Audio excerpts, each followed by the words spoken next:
Probably. Well, look at that, huh?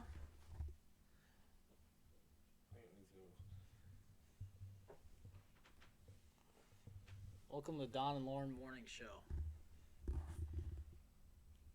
Right? That's right.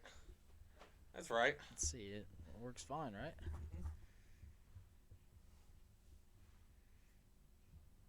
Well, this is it. This is the show. This is the show, Lauren. is this your first podcast? This is my first podcast ever, dude. Well, I'm glad to be on it. Hey, I'm glad you're here. It's nice to have you. Well, I'm glad you're here. No, I'm actually that's true. I'm at your house. But still, all right, here we go. Your presence. Yeah, it's nice. I don't know what to say. What would you say to start? I did have something I wanted to say. Let's see. This is about Teen Challenge. All right, I've been there once. We met there. A frequent flyer. Oh, here we go. How would you describe Teen Challenge? What would you say it is? I think it's a good place to... For someone who didn't know anything about it. I think it's a good place to find a good relationship with the Lord. It's a good way to find yourself. It's a good way to forget about this world for a whole year and work on yourself, work on your relationship with the Lord. So some old lady from the street can just stumble on into TC? Yeah, I mean, we had old Ken there that was 60 years old. And, Would you let me finish? Right, and bunked with the young bucks. I mean, or even, we had guys as young as 18 years old. Yeah, so it's 18 to like... I don't think older than dirt. Right, I don't think there is a cutoff point. Huh. So it's a place though for people with, they say, life controlling issues. I didn't go there because things were going great. Right, and I think it's anything that has taken control over your life. No matter what it is. What was yours? Mine was a mixture of things. I guess it started at a young age of anything that got you a buzz. Alcohol and marijuana, I guess, was the main when it started. Then it progressively got worse. Until I was consumed by pain pills that I thought I could hide, and even that got worse. And I think anyone caught in addiction isn't in something that they like. It's something more of they gotta have it to get through the day. Straight survival. Yeah. That was a question I had. I thought too. It's good. We'll come back to this later. I don't know. You think I got it held high enough? It's perfect. You can edit this out. I think you're great. I think you're doing All right. great. I think good. What do you think? Yeah. I hope. Otherwise, I guess I need to speak with my chest. Say it with your chest. But what were you gonna ask? Oh yeah. But this, it was gonna be if what would you want someone who had no idea about addiction to know about you? I would say for me, I'll just give you an example. It's such a surviving, dude. It's survival. And I'm not sure people understand that. They're like, oh, well, you just choose to go do this stuff. And you're like, dude, I don't think you're getting what it is there. Yeah, and I guess... but that's a little deep, I guess. I don't know. I guess I always said I was a good addict when I was caught in my mess because I never was wrapped up in the law. I worked a full-time job plus time just to make my habit plus make bills meet. So... How much are you spending, you think? A week. Let's say a week. I would usually get my pain pills, would buy them from people that were getting their prescriptions. So I went more on a monthly value and said on the low side just in the pills plus, other things. But just for the pills, I was saying probably $1,000 a month. Dang. Yeah. And was caught up in that, like I said, for 6 years, 7 years. So do the math and think how much money was. Right. Well, over $60,000 pissed away in pain medicine. And what do you do now? Now? Yeah. I quit drinking. I quit everything else. I still have some Budweiser Zeros, but What do you do for work? For work? Yeah. Do carpentry work. Then I'm a volunteer firefighter for. Jesus was a carpenter. He was. Yeah. Anyway, sorry. Do carpentry work. Volunteer firefighter for Watervliet. Then I'm on Benton Township Reserves for their fire department also, and just I would Firefighter. Yes. Saving cats, dude. Out of trees. Burning buildings. Right. Did you ever think that you would be here? Or like, dude, how many times do we sit out back and we're like looking, dude? We used to go outside, Watch the sunset. watch the sunset, Unless which we is got caught. highly illegal as Right. far as TC. And we'd get caught and shoot back in, but we'd still end up back out there. We must have did that for a couple months. Because every night there's you have to be in your dorm by 9 o'clock. There's some rules. Dorm life, Lauren. Dorm Dorm life. All right, so you had to be in your dorm. Well, Lauren, what is dorm life? I don't Would really. you explain, Okay, here would we you go. explain what dorm life Dorm is? life is you just shut it, dude. You gotta. You can basically. Actually, I really enjoyed dorm life, Yeah. to be honest. It was total silence, no talking. You could read your Bible. You could listen to your CD player. But it was basically to keep to yourself, and I guess basically wind down before lights out, And what were you and I doing? sneaking off.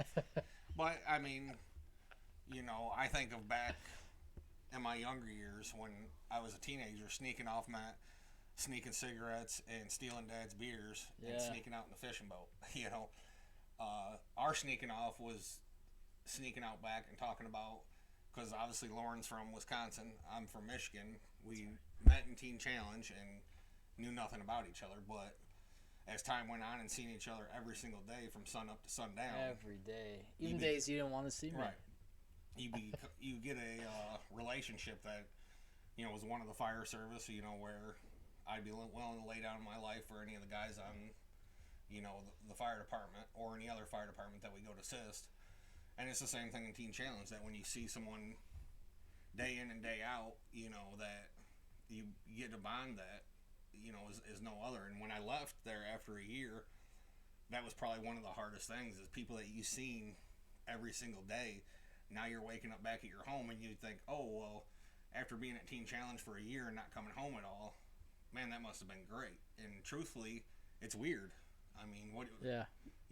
Not waking up to someone waking you up. Yeah. Who'd have thought you'd miss rolling over and seeing some grown man, half naked, getting out of bed, and somehow you'd miss that. Right. Then just the Showering companionship. with a bunch of dudes. Right. Even We if did you're- shower together. Right. Maybe we should. 8 guys at once, not just me and Lauren showering together. 8 of Well, us. we do that now. Right, yeah, that's right. Or some guys waking up and just ripping a big fart before breakfast. And giggling like there's Right. no tomorrow. But no, it was just it's a brotherhood that I don't know. It's hard to find anywhere else. I'm sure it's the brotherhood of, I've never served in the Army or any of the branches of the Corps or anything, but I'm sure it's that same. We have buddies that have done both. Right. And they have said there are a lot of similarities. And it's just, I don't know. The thing I find is different is like, dude, when you go through something spiritually with people too, like you've seen me at vulnerable times of like, dude, I didn't know what I was doing with my life. I still don't know what I'm doing with my life. But you know what I mean? It's like looking for God too. Sometimes I wonder, like, which is why I'm happy we're doing this, because people really don't know what Teen Challenge is. And I'd like to have them. There's a couple things. I'd like them to see what we saw. Like, we got to be a part of something special. That was cool. A part of something life-changing. Like, my life is completely different. I think we see people at their best. I still, like, to this day, part of this wanted me to start this because Paul Gulick, he passed away. And I just remember, like, him and his parents being in such, like, butting heads all the time. And I thought, wow, they'll never see the Paul that I knew. Right. And that's why I'd like to, like, talk to all these guys, because I know, like, no, dude, inside there is, like, a really, not just a man of God, but, like, a good person. And I want other people to see that, because usually on the other end, when they saw me, like, scratching for change, dude, it's hard to see someone as a good person. Right. And I mean, yeah, I think anyone that's struggling with, I'm not saying struggling to go out and mow your lawn, but struggling with stuff that you, like I said, that you're having to do every day that's taken away from giving the love to your family or anyone else, you know, in that case of some kind of addiction, that teen challenge probably is something. It's an experience that I still look back on today, and I've been, this May will be graduated, what is it, 4 years? Woo! And, you were in there for a year. Right. And if you actually go in and give it, and I think it took me 2.5 months to finally have a breakthrough and go, you know what, I'm going to do this full year. Yeah. I'm going to do this. How many times did you want to leave after that? After I had the breakthrough? Yeah. I don't think really many. Before the breakthrough, you know. It was daily. Well, I had to tell myself, I didn't go, I'm going to stick this out for one more week. I told myself, I'm going to stick it out for one more day. Because I felt like sometimes if you said a week, you'd never make it to the end of that week before you left. Because it's a year-long program. Yep. It's like in a school. Yeah. This is interesting. It's like a elementary school. Yes. And they've been converted into dorms. And most of the people that go there, this is their like last chance. Or like back against the wall. I had been to rehab like twice, maybe 3 times. You had already gone through a lot of your issues. Yeah, right? I had been saved back in 2010. I came to the center in 2018. And I was saved and tried doing it out on my own for quite some time, and I got saved doing what? 2010 and got clean and wasn't doing anything, and did that for probably 15 months, and then I fell back into slowly drinking led to wrecking another vehicle. I used to work pipeline. I was out on a pipeline job, wrecked it right by the University of Michigan. I don't know how I didn't go to jail that night, but somehow the cops didn't get called. I guess they did. I guess they were at my hotel room door knocking on the door, but they never came in. Then after that, I was like, I'm done. You know, I'm going to straighten up. Well, then shortly, I think it was 3-4 days later, I got a call from a guy that used to sell me pills. Was like, hey, you know, I got a bunch of pills. Are you looking for any? And I was like, well, pills are one thing I can do, and you don't smell it on the breath. And I never wrecked a vehicle high on pills. And so I switched over to that. Then I got just buried in deep, and, you know, my life became involving on waiting for that call from the pill dealer so I could go on with my normal day. I started with a half a methadone, and by the end of my duration where I'd had enough, I was eating 15 in one handful with a double bar Xanax to get through the day and going and driving a CDL truck. They call those coffins, right? Yeah. That's a form of methadone? Yeah. Which is like an opiate pain pill. Right. Or what people do instead of a pain pill. Right. And it's you know, it's up there with oxys and everything. It's a real high pain pill. And like I said, I tried doing it on my own and thought I was good and fell back into it. And what's that like? How wild is that, like trying to do it on your own? Like what's going on in your head? You wake up in the morning, you're like, today's the day, I'm doing better. I guess when I was in my mess, I always had in the back of my mind that I'm going to quit. But like I said, when you get so deep, you got to have them just to get out of bed. So I'll stop tomorrow because I need to go to work today. Or, I tried it one time. I remember I just got married to my ex-wife, and I could see I had my second shoulder surgery, and I got some pain medicine when I was falling back in, and I ate the whole prescription in I think it was 6 days, and I was so messed up that I thought it was a weak prescription they gave to me. So I called the doctor's office like, hey, I ate my last pain pills a day early. Can you give me another prescription? And they're like, okay, yeah, hold on. Surgery was yesterday. No, but they were like, sir, you had a month prescription of them. You should not even be close to being out. Yeah. And that's when I realized, dang, I'm falling right back into my old habits. So I went to quit on my own, started detoxing. All the great things of detoxing, as we know. If you don't know, all I can say is probably the worst flu you've ever had, and also feels like every time you get up, you're in quicksand and cannot move. Yeah. No energy, crapping all over the place, throwing up, horrible. Was almost through all that, and of course the phone rings, and it wasn't my mother calling.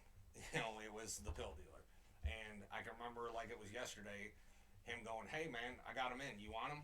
and me not saying nothing, just going dead silence. Like, here's your time to shine, and go. No, I don't want them, and I'm done. I'm going through detox right now, almost through it. Don't want any more. Not gonna mess with it.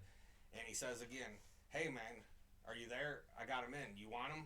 And I still was dead silence, and everything wanted the words to come out. No, and I said, "Yes, I'll take them all." Yeah, it's wild. It's like muscle memory, kind of. Like something else takes over. Like inside you, like no, like oh, I don't want that. But then literally, like your mouth talks for you, almost like come by, you know.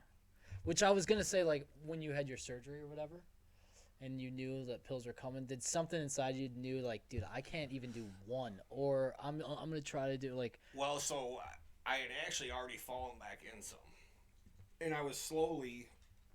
That's when I was eating a half of methadone, and I still kind of had it under control. Ah.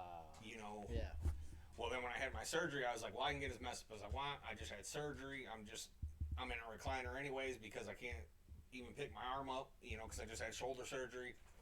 No one will know the difference. You don't feel good. You're going to be sleeping all the time anyways. Who will know? No. You know. Well, people do know. You know.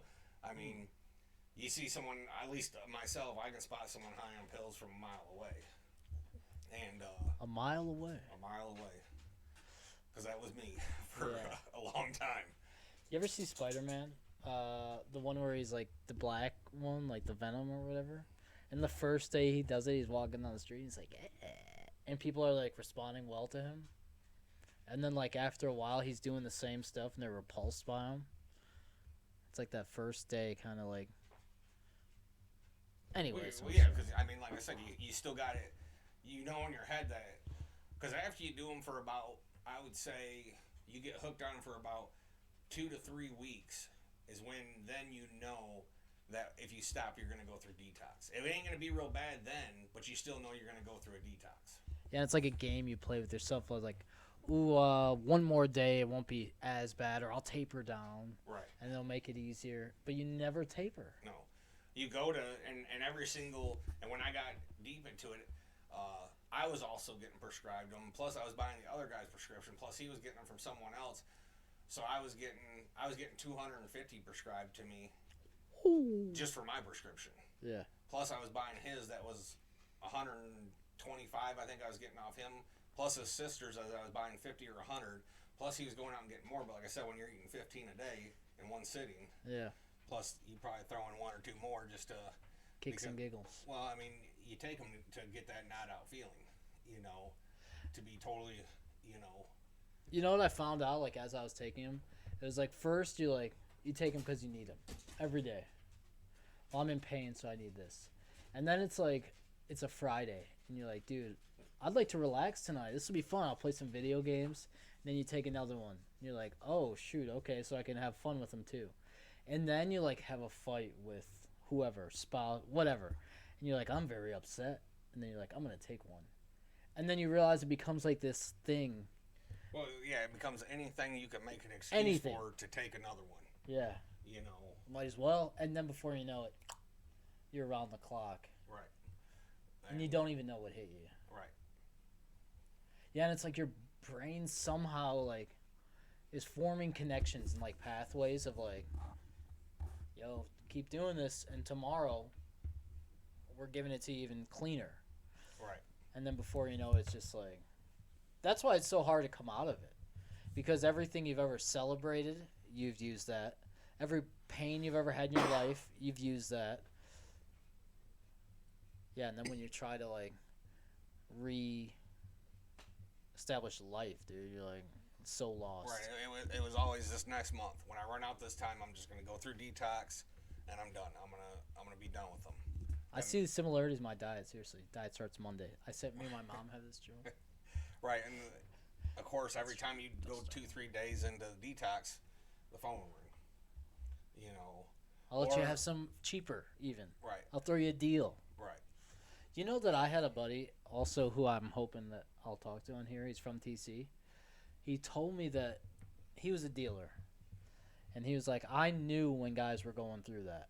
When they would try to break off and be like, no, I'm and he said, and I'm sure he feels. Yeah, it's when he wasn't getting that call from him 2-3 times a day, asking if they were in, you know. But he saw it in a different way of like, he saw it from like, I'm gonna take advantage of your thing, like, and he was actively pursuing that.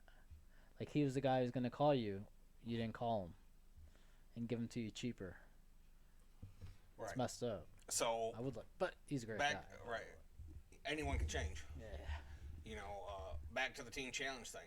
The other great thing was, since I've been out of the center, I've known a number of people that there's a program not far from here that I won't mention no names just because ain't gonna bash no one on social media, and they're a 2-week program. Well, I'm sorry, 2 weeks. The only thing that's gonna do for you is get you sober for 2 weeks and get you clean back out, so you can go get a little bit, buy less dope to get high, or hopefully a lot of people, what happens is they buy the same amount of dope and then they overdose and die. Yeah, which actually brings me into a good part. This is good.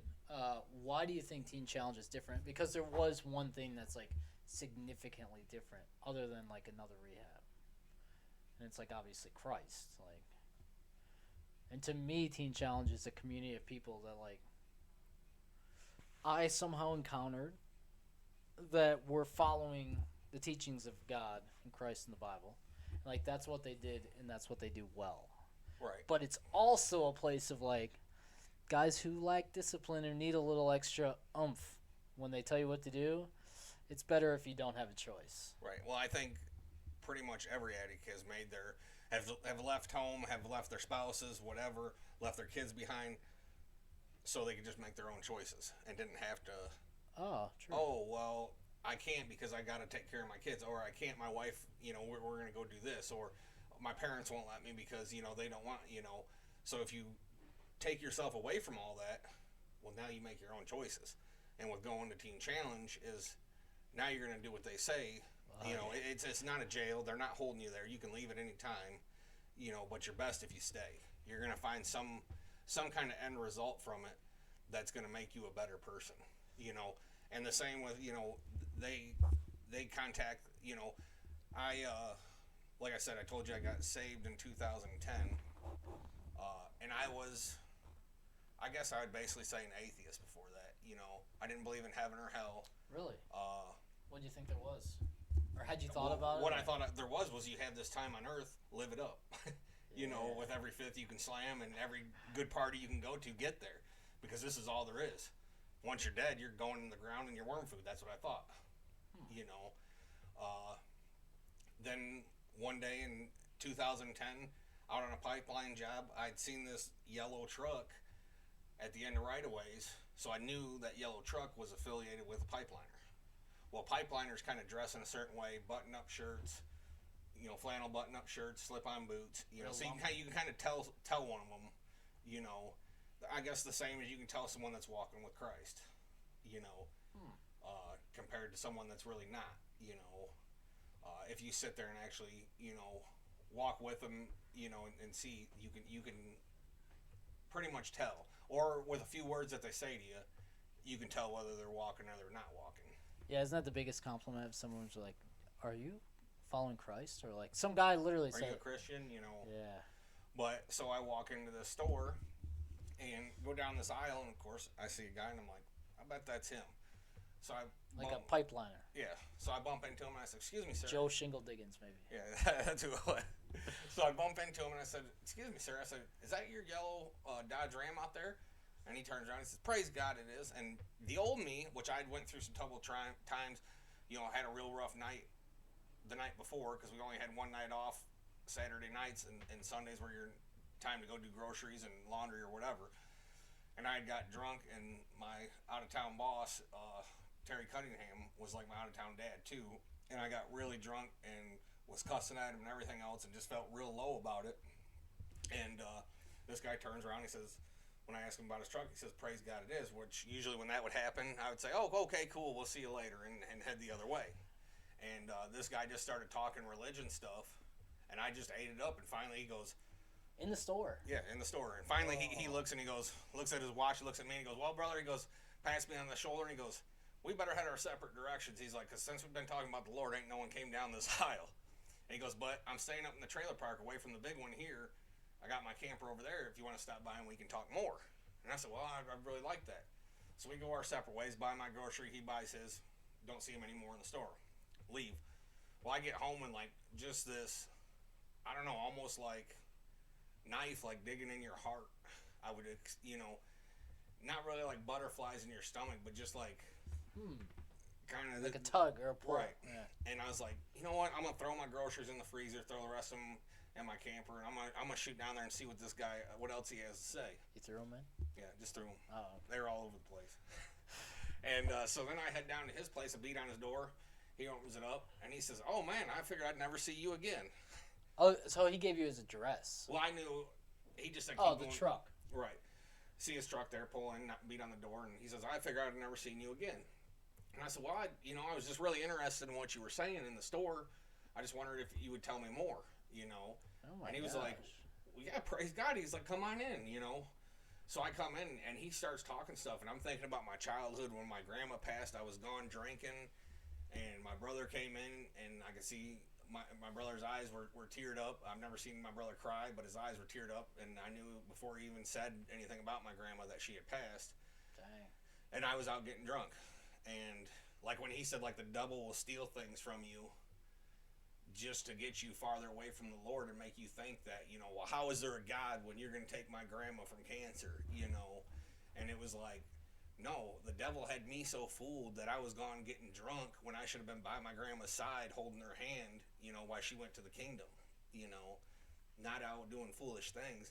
And the devil robbed me of that, Then, so I got saved, found all this, got baptized in a river in Pennsylvania. Or wait a minute. The guy walked you through, was like, this is who Jesus is, or what? Yeah, he was he was a Baptist from West Virginia, and I mean, he was full blown. Had the Bible in his camper. That was what he read every night. That's what he read verses in the morning. His TV was nothing but the Christian channels on the Dish Network. That was all he watched, and he listened to the Bible on CDs when he drove. How long do you think you were talking with him? Shoot, I bet I was 2-3 hours, but then I was going back there every night after work. Oh, go really? Home and shower and go back, and was just eating it up. So that was on a Sunday. The next Saturday night, me and him go to Barnes and Noble, get me a Bible, get the Bible on CDs, and I'm just eating it up. Who is this guy? Right. And even when I went back to my pipeline and friends, they were like, "Wow, your mouth is cleared up," because I mean, we cuss like a sailor, which I still cuss some. I'm not perfect. But I totally changed around, and people started calling me the preacher on the pipeline because how much I had changed. In a matter of weeks. Yeah. Was just trying to do my best, and so I got asked the Lord into my heart and everything that weekend, and he said, "Well, why don't we get you baptized?" And I said, "Well, where do we got to do that?" And he said, "I'll take you down to the river and do it myself." So I have a bathtub right here. We get into a Pennsylvania river in April, What? Freezing cold, and boy, the water never felt so warm, even when he dunked me under. Well, you brought felt me back great. up. Yeah, it was an amazing experience. So all that went down, things were great, and like I said, then I came back and I started backsliding. Did you keep in touch with that guy, by the way? Yes, I still have his number, and I mean, we haven't talked in some time, but yeah, we used to talk and stuff, and he'd wonder how I was doing, and like I said, well, when I backslid, obviously you're not going to talk to someone. I felt ashamed to talk to people that were even in, like I quit going to church because I felt ashamed. What do you like mean by backslid? Like what is backslid? Backslid into back drinking, eating the pills, and just totally, and I felt disgraced to go into the Lord's house, or I knew how he put the warmth in my heart when I first accepted him, and got saved, and to He put the warmth in your heart. yeah, like I don't know, it's I don't know, it was like an experience that when you fully accept him, when you were living so dark, and I felt so empty before because, like I said, I was living life by the bottle and smoking weed when I could, when I didn't have to work, on the pipeline, was back smoking some weed and getting drunk every night, and then when I'd come home, I'd eat pills, or other things, but then so I backslid, and I lost a real good friend to cancer that was knew him for 20 years, and since I backslid, I remember when I got the news that he had passed, my sister called me and told me that he had passed. I remember just going out by the window and just cussing God, cursing him. Hmm. And that was when That he let your friend pass away. When, like I said, a lot of that is of the devil to bring. Well, obviously it worked. He brought me away, and I remember sitting there with a gun to my head, was going to shoot myself. And with my brother being on the fire department, I knew he'd be coming and cleaning my body up, and I knew it would probably be my mom identifying my body, and I couldn't do that to him. So then I think it was maybe 2 days later, I tried overdosing on pills. I ate 40 double bar Xanax with the 3 or 4 methadones I had, and went out for 2.5 days. 40. The big 4-0. What I'm getting ready to turn, huh? Oh my gosh. And went out for. So you, in your head, you're like, "This is it. I'm done." Well, and I don't want my family to find me, so I'm gonna. Well, I didn't know for sure that I'd be done, but I knew if I wouldn't be done, that I'd wake up and probably try it again. And I went out. I took them all Friday night. On a Friday night, probably about 8 or 9, and I came to. I can't remember if it was my brother or the cops rubbing on my chest to wake me up. Like a sternum rub, or like Yeah. a nicely. No, a sternum Like rub. there is just. Yeah. And came to, and I looked, and I just remember seeing 2 cops and thought, "Oh shit, this ain't good." And my gun was sitting right by me. You think you were dead or something, or what went on in your head?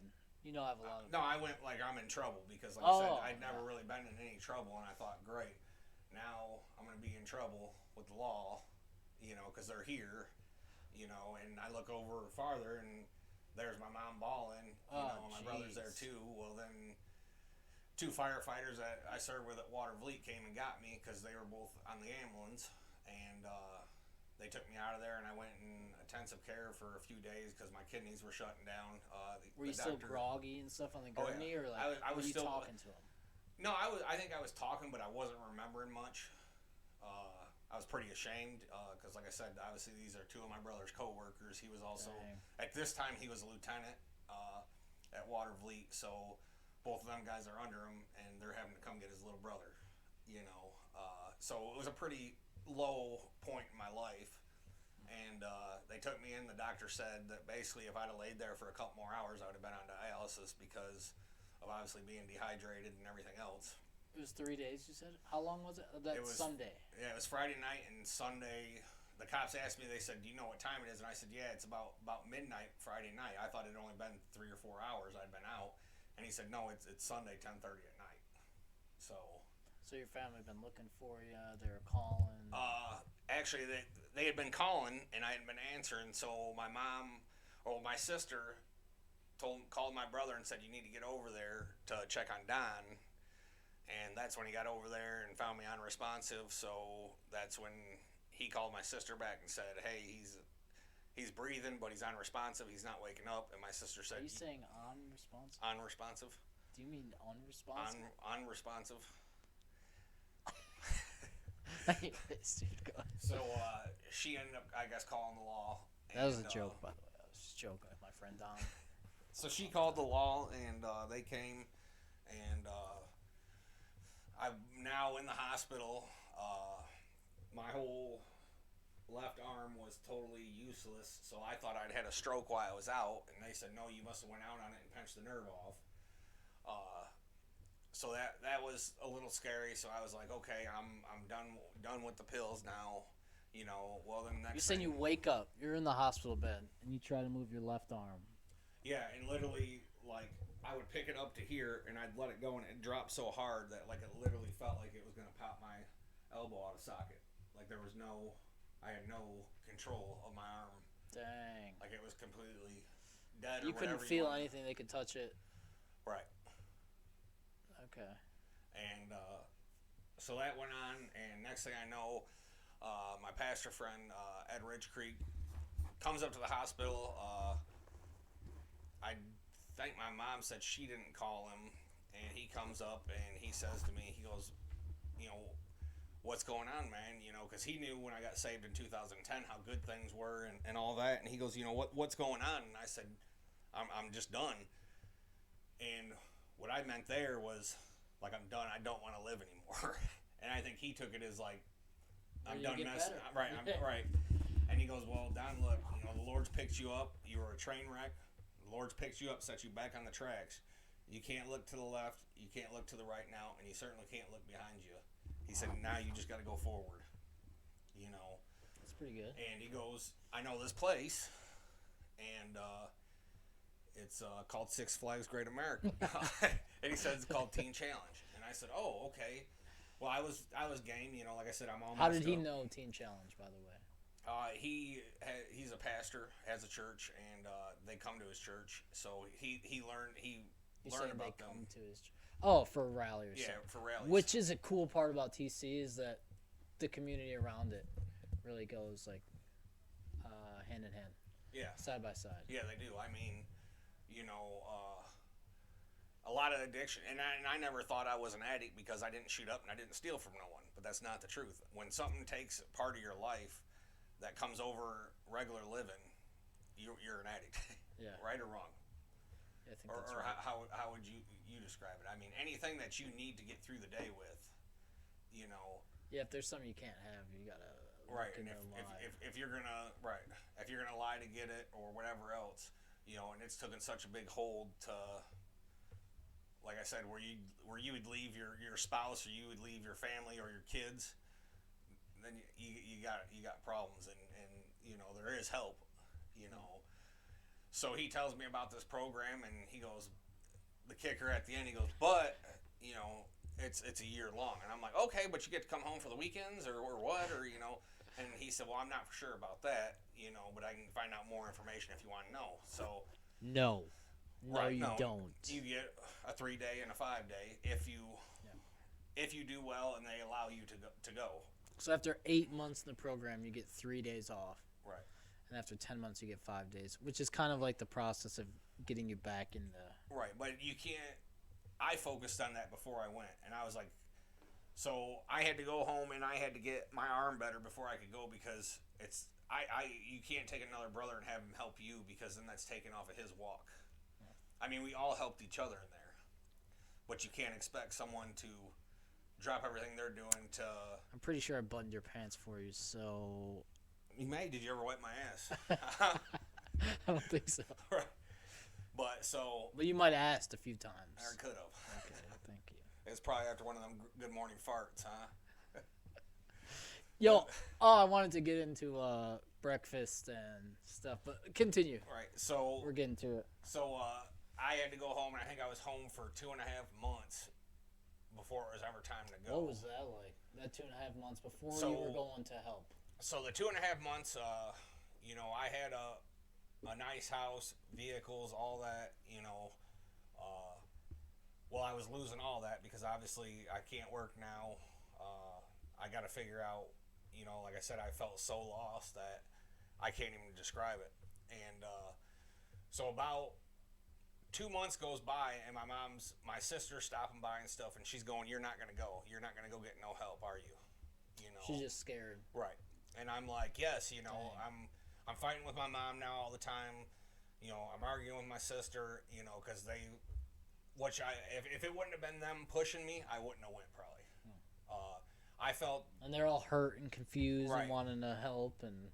Right. So 2 months goes by, or I think it was a week before I was getting ready she was going to take me up to Muskegon, and I go to her. I go, Mom, I really, really think I'm good, you know. And she goes, so you really think you're good? She goes, I feel that if I wasn't watching you and I'm not letting you go nowhere, if you were able to go where you wanted to and everything else, that you would have been back in your mess already.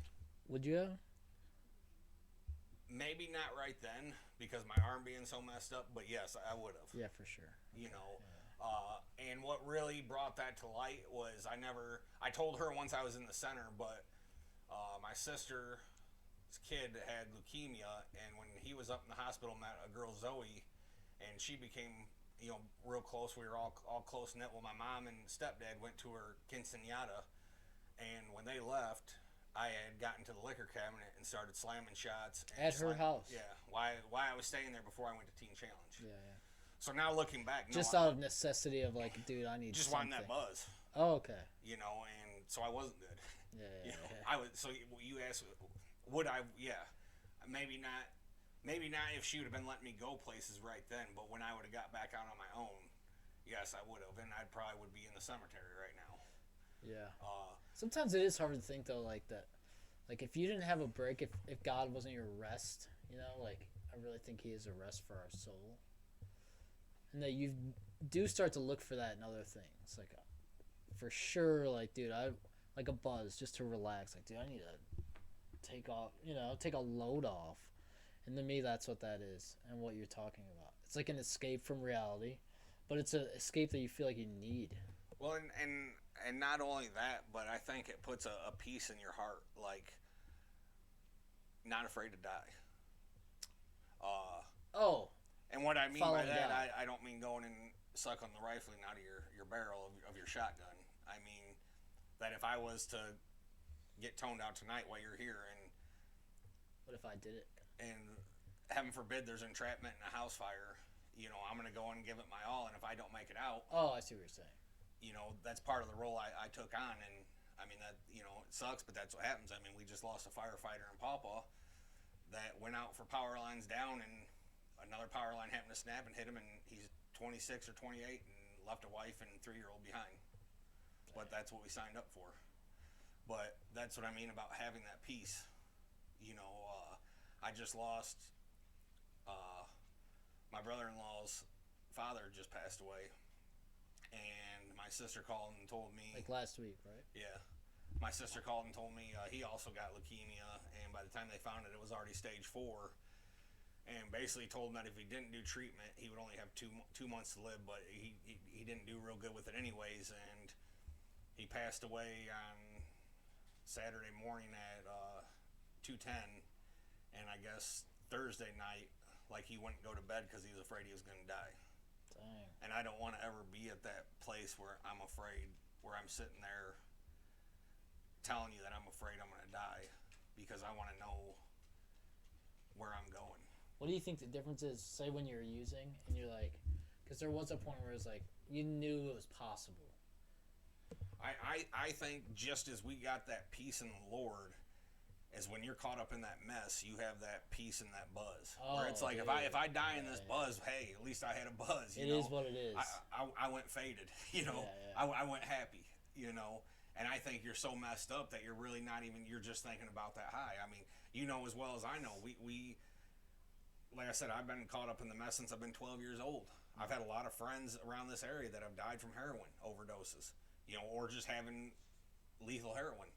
And as bad as it sounds, when someone would die, you would feel bad, but then it'd be like, man, where'd they get that stuff at? It must be some good stuff, right or wrong. Yeah, I wonder who sold that to him. So I think when you're caught up in that mess so bad, you get your peace from it instead of your peace from the Lord, And like I said, doing the job I do, you gotta have that peace. There's guys on the department that you can tell they don't have that peace, and they're not willing to. I mean, if there's not entrapment, I'm not going to push myself to where I'm going to get killed. What's entrapment, by the way? Entrapment is where someone, the homeowner or someone, is caught inside the house. Oh. And they can't get out. And that's where basically, as soon as you get there, you're packed up and you're throwing your mask on and you're going in. Does something inside you want that when you show up to a fire? Like, yo, I want there to be someone so I can save them. No, I mean, because 9 times out of 10, if you do get a save from that, a save is qualified if they make it. I think it's 24 hours after you save them. So a majority of them. They got stats? Yeah. This is like Call of Duty. Did you get a save? Yeah. So a save, as long as they make it 24 hours outside the fire when you saved them, that is a save. And most of them die at about 30 hours. Because of other stuff going on. So, before I got into the department, my brother, I think it was on my 3 day. It's on my 3 or my 5 day. Your break from Teen Challenge. Yeah, we went to pick up my nephew from the airport, and we had a bad fire here in Benton Harbor that was a motel that turned into people living in it, and none of their smoke detectors worked. Their sprinkler system didn't work, and a fire broke out there, and they sold the batteries for a couple extra bucks. Yeah, who knows? But my brother responded to it with a bunch of the other guys from the department, and there was a mom and 3 kids perished from the smoke. Jeez. but I don't know if it was that one or he goes, hey, he told me, he's like, I got to save. And I was like, oh, that's awesome, man. I was like, how are they doing? He goes, oh, they died. Your brother, while you were on your vacation. Right. And I was like, well, how is that a save? And he was like, oh, well, they made it 24 hours after I got him out. And part of me wanted to go, well, how does that feel? But I guess you really don't need to ask how that feels because it would feel pretty shitty. I mean, let's be honest. I hope I never, because it would. I mean, it would suck. I mean, You save someone and they die anyways. Right.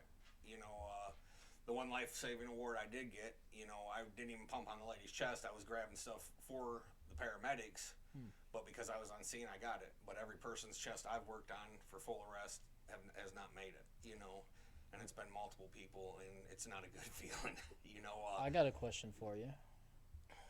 TC, we know some guys that were saved.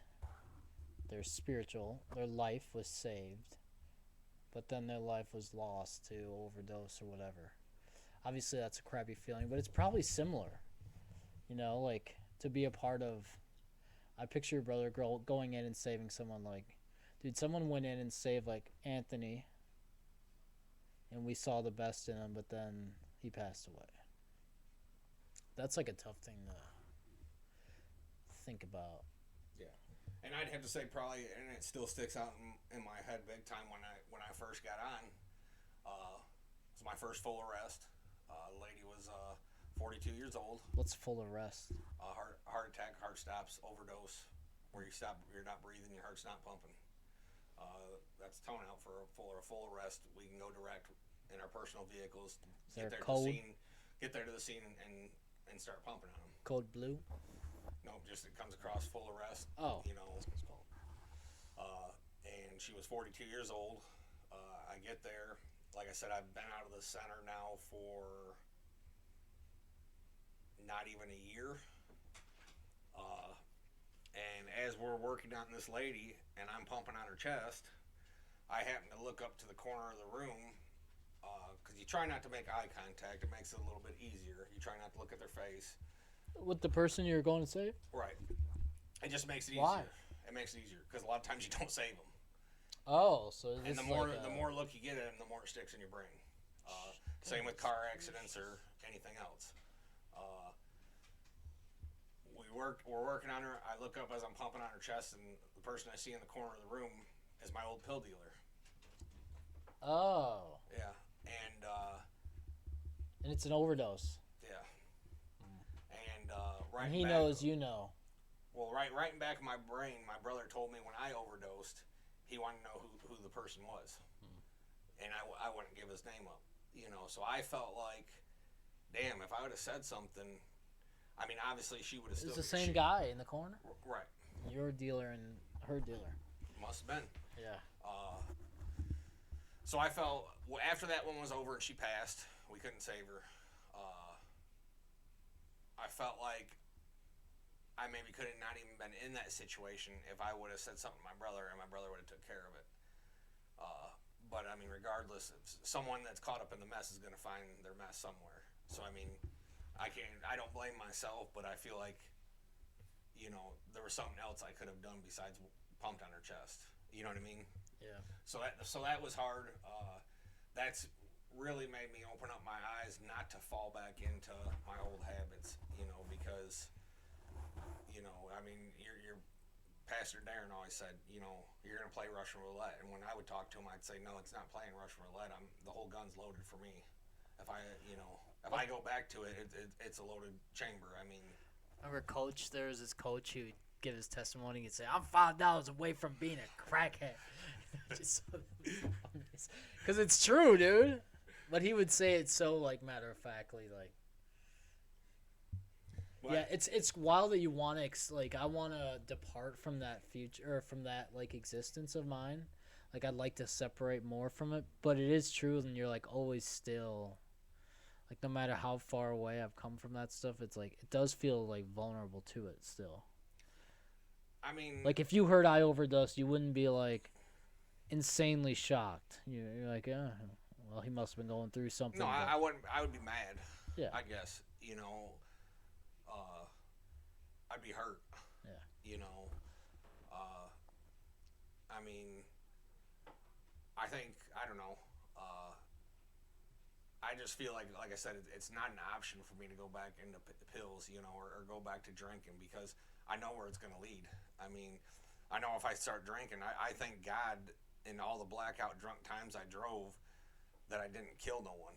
I mean, I've wrecked plenty of vehicles, you know. Like I said, rolled one over when I was 18 and flipped it end over end and somehow walked away with it with 2 scratches on me.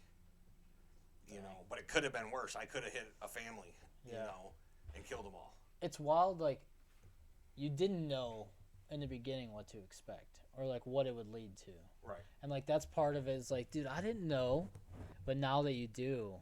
Right.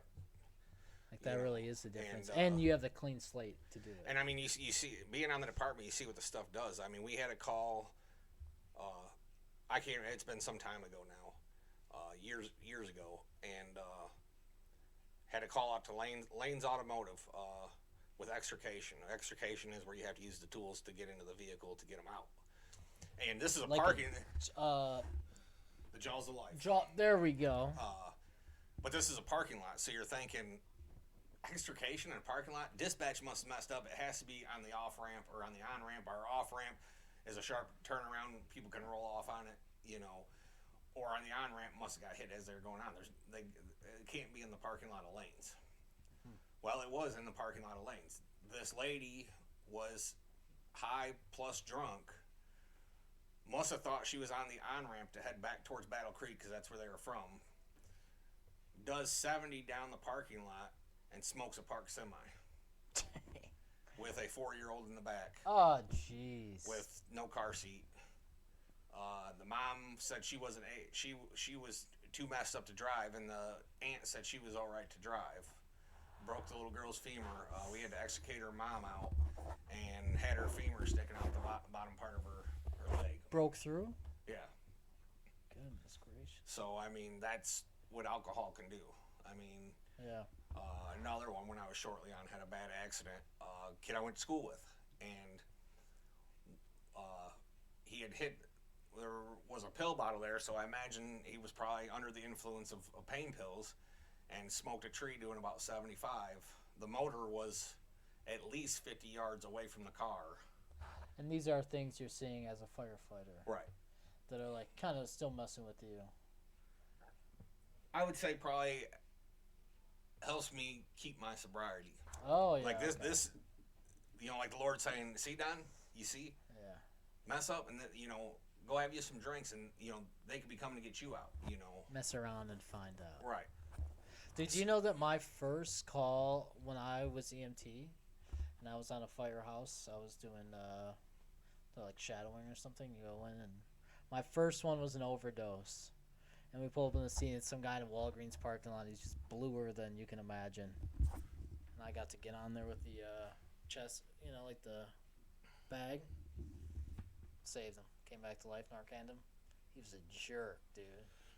Well, yeah, usually most victims that you Narcan them and are able to bring them back, they're mad because you took away their whole high. And it kicks them into withdrawal, doesn't it? It just kicks out the drug. Right. So they wake up more sober. Like I said, most of them are mad because, like I said, you've wasted their high. I mean, is why. Sorry, we should have let you die, right. My friend. Look here, friend. Right.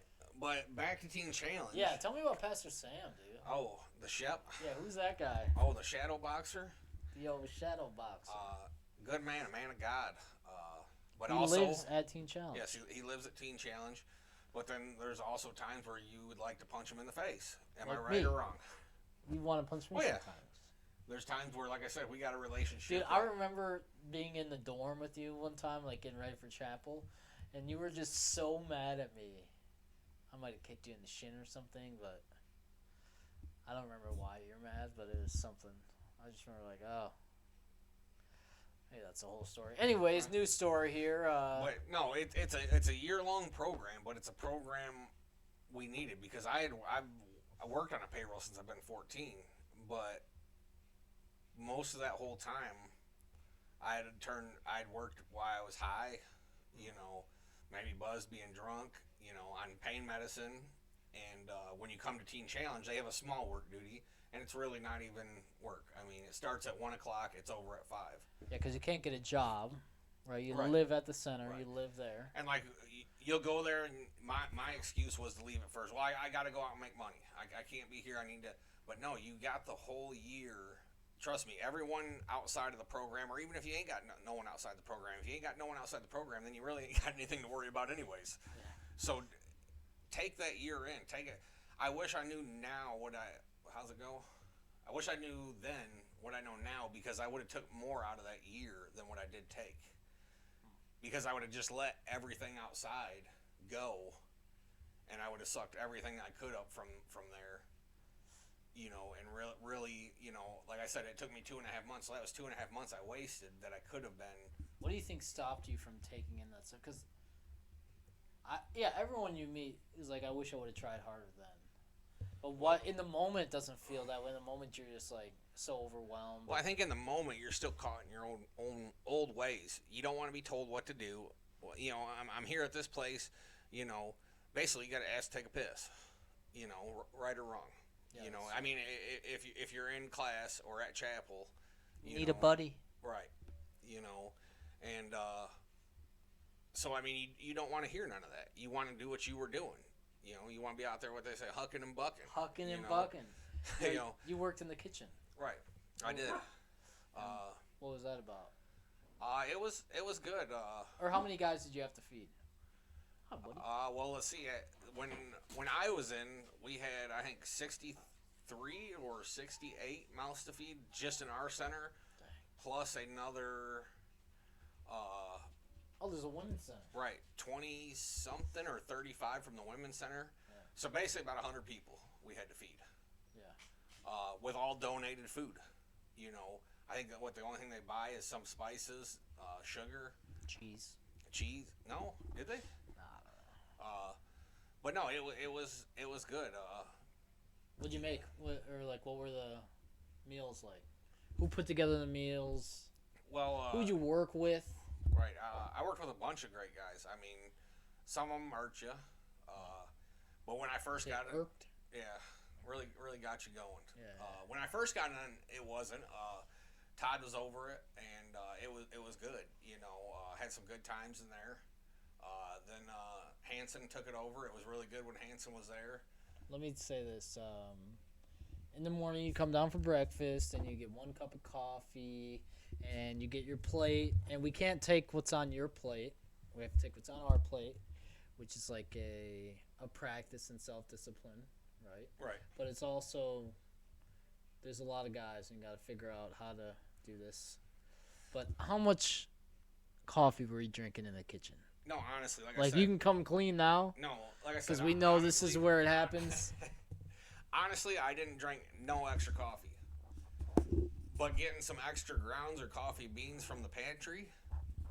Sorry, what's that? Getting extra coffee or some coffee beans from the pantry. That's called drinking extra coffee. Well, no. Drinking extra coffee would be taken from your coffee. Isn't it all our coffee? No. Oh, so once it goes out into the cafeteria, then it's our right. coffee. Then it becomes our coffee. But it's your coffee if it's behind the... No. But no, I mean... Yeah. So you got a jar to make the coffee with. I never took from that supply. Right, you took from the jar that goes into the jar. No, the coffee beans were never going to go into the jar because they don't have a coffee grinder. So really, that stuff's probably still sitting in the pantry to this day. I was just doing a favor trying to make a space for a shelf. These are called loopholes. This is a loophole. You hear about them in Christianity. Right. Just kidding. But no, other words, I mean, the kitchen was a good thing. I worked with some good guys. Had a real good crew. But ultimately, no matter whether you drink an extra cup of coffee in the morning or you take some coffee beans and make some extra coffee, it's not what it's about. And even the food that's served, it's not what it's about. If you get caught up in that, you know. Which is easy, and a lot of guys do. Right. You'll see guys that race for plates, you know. Meaning they want the biggest plate. Right, the biggest portion, you know. Which we should say the whole thing like about Teen Challenge is everyone is actively working on their Christian walk. So it's like not just a place where you're going to and getting healing from like addiction or whatever. It's like you're being taught a certain thing, which is basically how to walk with Christ. And you have great teachers. We have like what, 5 full-time pastors who are there every day. And they'll give a sermon where they're like encouraging, teaching, doing all this stuff. And then you'll have one-on-one time with Pastor Sam, the Shep, where he'll lift you up. That's one thing I look back about Teen Challenge is like, I don't think anywhere else could I have gone and gotten so poured into by so many people. Ever. Even now in church, like, yeah, I have like a pastor, but I don't have the one-on-one, like, this guy literally will take you under his wing and try to teach you. And that's part of, I think, the brotherhood, because, yeah, we got it from the pastors, but I'll say I got a lot of love from the other brothers, too. Yeah. Which is part of it. Because all of us basically that were in there, because like I said, addiction is addiction. No matter what your addiction was, it robbed something from you. So we all had been robbed from, so like I said, if you were having a down day at Teen Challenge, it was hard to have a down day the whole day without someone saying, hey brother, what's wrong? What's going on? Let's talk, Which is a growing process too, because I remember like there's so many things going on simultaneously. Like, dude, I remember one of your first days there. Like, I had been there for a while, but inside you're like, dude, I want to be encouraging to this guy.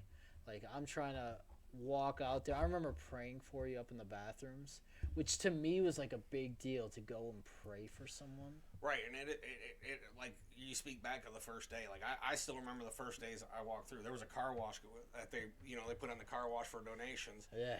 And I remember they're doing that when I walk in, and getting checked in. And like I'd never been in jail before. Who was your intake guy, by the way? Dale. Dale. Yep. Okay. So yeah, you'd never been to jail. Right. But what's it like getting checked in there? Excuse me. So getting checked in, to me, I would have to say it would probably be about the closest thing to getting checked into jail.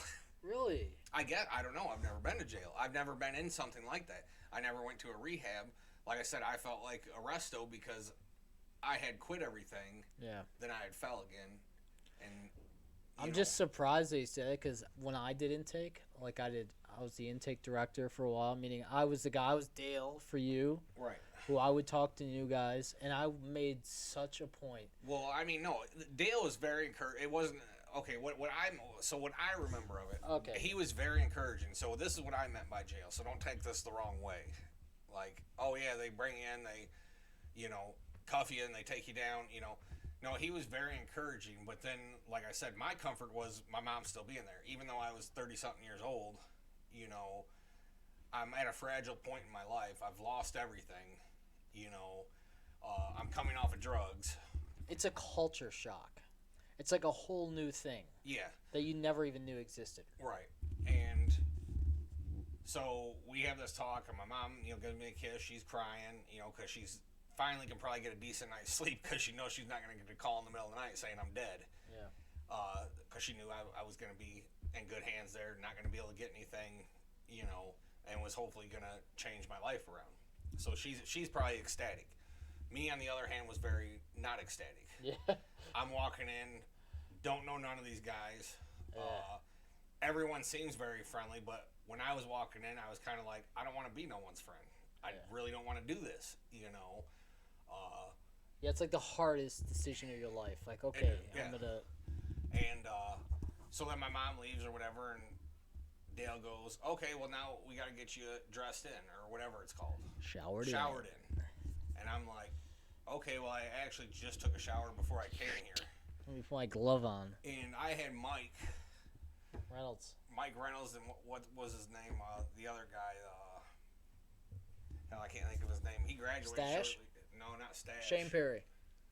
No. I plan on talking to all these guys, by the way. I can't wait. I'm excited. he left and he had the two kids or whatever and graduated. Can't think of, he was really nice. Like my mom really liked him and everything. Well, he took me down and Mike took me down to shower, and they're like, okay, well strip down. We got to make sure you don't have nothing on you. Yeah. So to me, that was what I would think of as jail. And you know, my mom was a turnkey, and she would talk about strip searches and everything else. You know, and okay, you know, bend over. You know, all right, you don't have anything. Go ahead and shower. Yeah. So like I was at my. I've been in some rehabs. They've done some questionable stuff. Like you go in a room with one guy and he tells you like you get naked, you turn around, you lift and squat, and you do some stuff, dude. But before I go any farther, it is necessary. Let's be honest. Yeah. Right. Yeah. When I Because did if- take, some guy brought in heroin. Right. Then I was the guy with right. heroin in his hand. And we think there's other guys when we were in that had snuck stuff in. Oh, for sure. You know, and the thing is, why everyone else is getting clean, and if they're at that vulnerable stage of getting clean, Oh, you'd eat it up, son. right? So I mean, it is a necessary thing, and I mean, I think truthfully now being out of the program, that even when you have visits, that they should still kind of search you or whatever, just because I think stuff also gets snuck in during visits. Yeah, it's supposed to happen, kind of. They look at. Yeah, it's tough because, like, we can search you and you're in the program, but we can't keep track of if your aunt is gonna sneak you in. Well, no, something. I mean that's once you wild. get done, you get searched. Oh, I see what you're saying. Not search them. Yeah. But I'm just saying that I know there's some people that, right, there's some people that, you know, what was his name? Cutthroat. Oh yeah. I'm pretty sure what his wife or whatever was bringing him in things. Yeah, heroin. You know, and you wonder why they would do that. Well, you think the reason they would do that is because at least we know here he's going to get high and be safe. He's going to have a warm bed. You know, he's going to have, you know. That's why I think when people are surviving, literally like wild things are okay. Like it's not that crazy to think that some wife is gonna bring heroin to a guy because he's doing it in a safe place. Like, But I mean, it's no different than, high school kids now. You'll have a parent that goes, okay, you can come over here and drink here, but we need your car keys. right? You know, because they feel it's safe. You know, but what happens when that kid also brought over some oxys, and now they're going to drink on them oxys? And you know, we had one here was a star player on the thing, and I think it was 5 years ago or 6 years ago. They were all partying at the one parent's house. Well, another lady brought him over pain pills, and the kid overdosed and died. Jeez. And she thought it was fine, that they were all going to be fine because they were here. They're not going anywhere. Well, all kids got cell phones now, you know. So that's, you know, the same as there is, you know, I don't know. But anyways. So you showered in. Showered in and, Now you meet your big brother. Yep. And what's a big brother? Big brother is someone that will basically take you under their wing, show you the grounds, keep you where you're supposed to be going. Your first friend in the program too, maybe? Yeah. Or your first guy? Someone to talk to. Yeah, like, yeah. dude, I'm freaked out a little bit here. You know, is someone going to shank me? Is, you know, because like I said, I'd never been to jail. I can't wait. I want you to tell this story too, by the way. Your first night's sleep, dude. Oh, yeah. So, that's Who's your big brother, by the way? My big brother was Mike Valinsky. Really? Yeah. Good old Mike. Yep, from Kalamazoo. Yeah, he golfs, I think. Yeah. I'd like to talk to him. So he was my big brother. I was in dorm 2. Nice. Was it? Top of the stairs to the left. Yep. Back tucked in. Yeah, it was dorm 2. Where you and I were? Yeah. That's dorm 2. Yeah. So I was in dorm 2. Don and I were in the same dorm for a while. Right. Probably 6 months. Then we went to the next dorm and we're together. Yeah. I think the only guy I stayed with the whole time was Patricelli. Yeah. Every single dorm I was in with Patricelli. But In the bathrooms, 10:30 at night, just chugging coffee grounds. But Anyways. I think you got switched to our dorm, I think, like a few days after, like a day or two after I was there, didn't you? Could have been. But, no, I remember finally it's the first, I got there at, What are the dorms like, by the way? we'll sleep 14 people, so it's 7 bunk beds. In a room. One room. Right. There's some dressers. Yep. If there's 14 bunk beds, right, there's one 7. right. one dresser at the end of the bunk, one in the center. Oh yeah, okay. 3 drawers, industrial, right. and you gotta have all your stuff in there. Right, nice and neat, you know, and like Oh, I said, and you get a hang up spot. Right, you get a hang up spot, like I said, and everything has to be hung up. You can't just, when laundry day comes, you can't just throw your stuff in the pile in the corner, because they're trying to teach you structure. You know, that's what the whole program is to teach you structure. So when you get out, you have that structure to lean on. You know, it ain't just going back to, oh, you know, whatever. But isn't it funny? Some guys would come from jail, and they'd be so excited that they had that twin bed, like they would think it's great. And then on the other hand, you had guys who were like, you know, career guys, been in a career for 30 years, and he's in there, and it's like this is like hitting him in the face. Like, he's gotta live in this dorm and this bunk. But I remember the first night, it was the darkest night like ever. Like I couldn't see nothing. It was a very, didn't know no one, didn't know, like I said, once again, whether someone was gonna shank me or whatever else. And did they hug before bed though? I had a devo and had a prayer in or whatever. So at the end of that, we talked about dorm life, which is when everyone's quiet, and we would yell dorm life all the time, being funny. When we wanted someone to shut up, that's all we'd say. Dorm life. Right, they come up to ask you something real quietly and think that it's gonna be nice and quiet. Oh yeah, because you can't talk. Dorm life. Yeah. But no, so I'm a snorer. Oh, you are. And I'm sleeping, and I sleep on my side. I sleep on my sides, and I don't want to miss this, Don. Right. And all of a sudden, I finally get to sleep because, like I said, you know, basically scared. Yeah. You know, like I said, had been away from home pipeline, but I had my own camper, did my own thing. You know. Now you're with 14 very questionable individuals. Right. Don't know their way of life. Don't know why they're here. You know, don't know if this is just a recovery place or if it's also a whatever. Some guy's got a tattoo on his neck that says "cut here." Right. Like there's some different stuff. It's a cutthroat. Maybe one of them. Yeah, it's a cutthroat. Yeah. And you know, you see that stuff and you're just like, man, I'm, you know, not in Kansas no more. This guy's been doing meth for 20 years. And next thing I know, I finally fall asleep, and all of a sudden I feel a shake on my shoulder, and I'm on the top bunk, and I feel a shake, and I just try to shake it off, and like, I don't know what's going on. Am I fixing to get beat? Am I fixing to get raped? Dang. I don't know what's going on. Well, then I feel the shake again, but harder, and I open up my eyes, and all I see is this. The best way I can describe Greg Jackson, Here we go. most loving guy I can tell you. Yeah, yeah. But I didn't know him. But he looked like the John Coffin from the Green Mile. Oh, yeah, yeah. Giant African-American man. So here he is standing, looking. He had a tattoo of Africa on his arm, which I later found out he was in Islam or something before he converted to Christ. But so all I know is I open up my eyes and hear this guy standing, and I'm thinking, is this guy going to try to have his way with me? He's a big guy. And he looks at me and he says, hey, brother. Or he says, hey, bro. He says, roll over. So now I'm really like, oh, my God, this guy is going to try raping me. You know? And I just stay there and I close my eyes back and he shakes me again and he goes, hey, bro, roll over. And at this point, I'm like, what in the am I doing here? And he goes, hey, bro, you're snoring. He was like, roll over the other way. And I was like, oh, okay.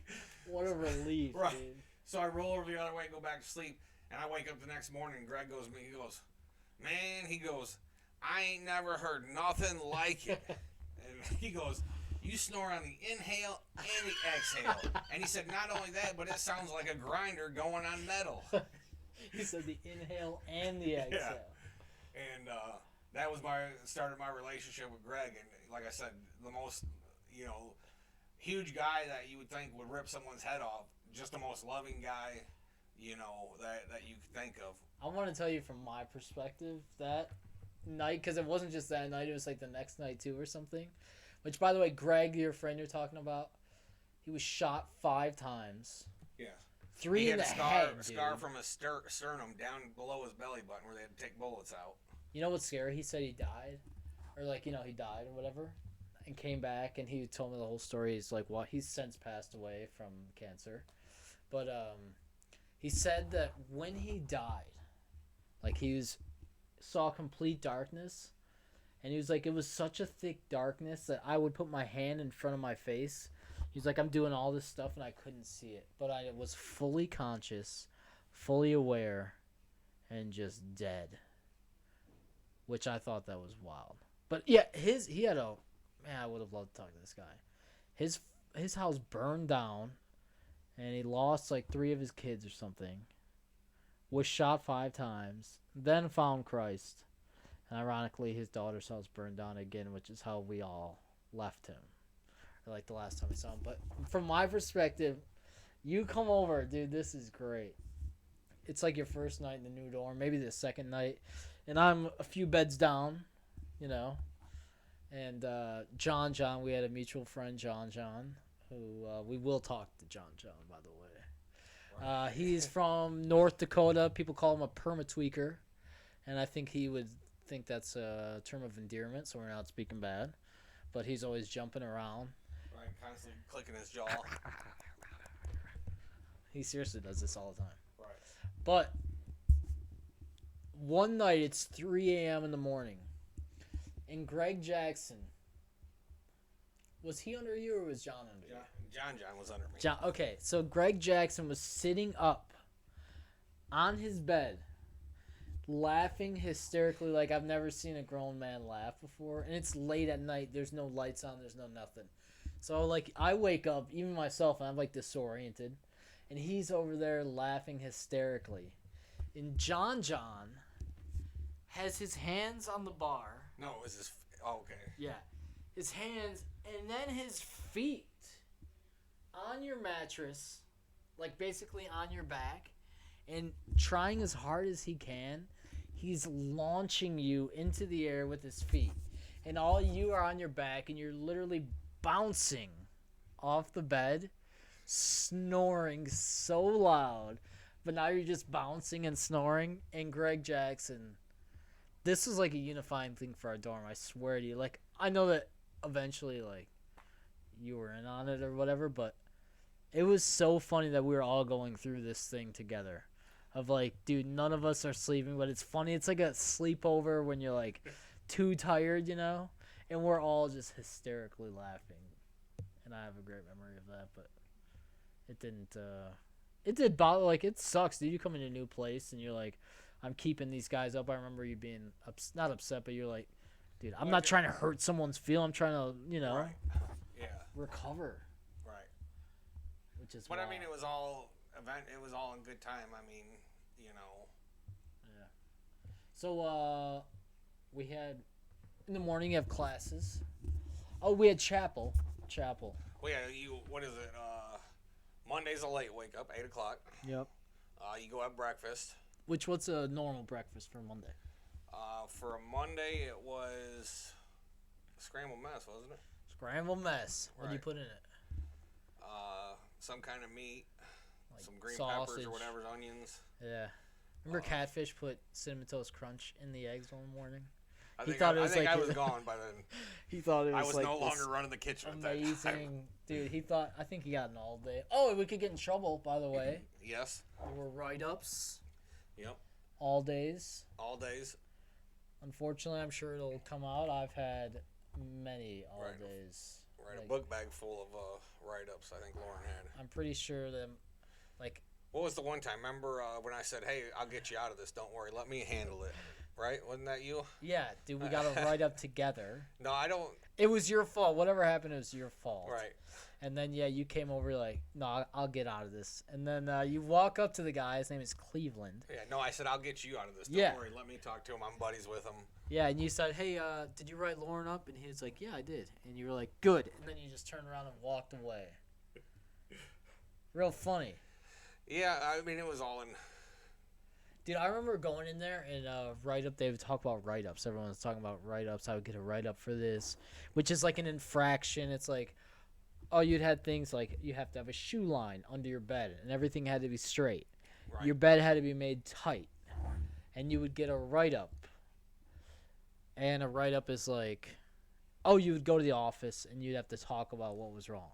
Right. You talk to whatever pastor was in charge of discipline. And he would discipline you. Right. Which was what? What disciplines did you have? Like I said, I think I only had Oh yeah, you don't really.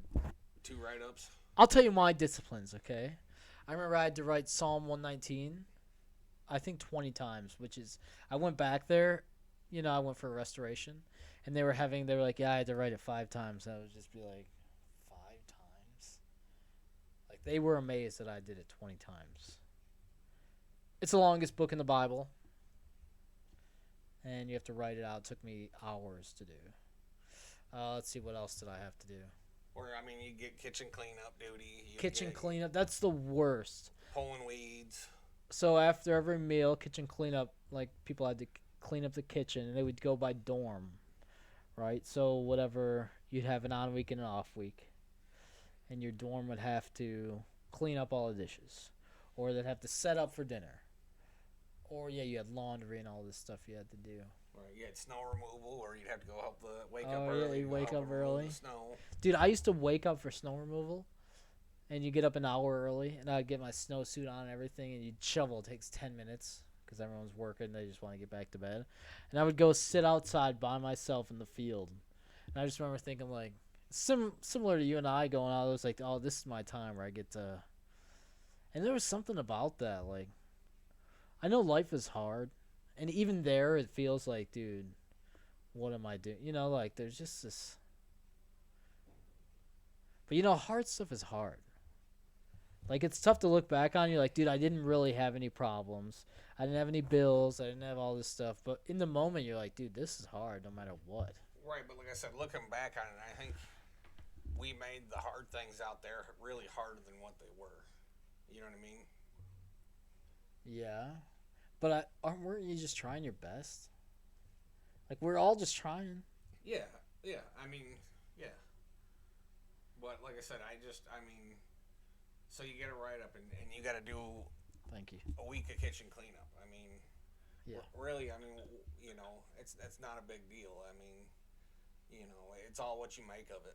Yeah, when I got there, I remember them being like, yeah, you got write-ups. And I was like, I got warrants. Like, you think I care about your stupid piece of paper? And then by that 3rd month, I was like, devastated I get a write-up. And I guess I looked at it, the reason I tried so hard there is because, like, in school, like, I didn't try hard. Oh. So I, like, felt like this is a whole chance of, I remember when I graduated, my brother looked at me and he said, I have my diploma from there in my hand and I'm crying, or tears coming down my face. My brother looks at me and goes, are you crying? And it's like, dude, this is like the first thing that I actually accomplished, from start to end, Dang. And like you said, it is a big deal to do that program. It is a big deal to be away from your loved ones for a year. No phone. Right. No internet. Well, you get a call, but it's once a week. Then you get a visit.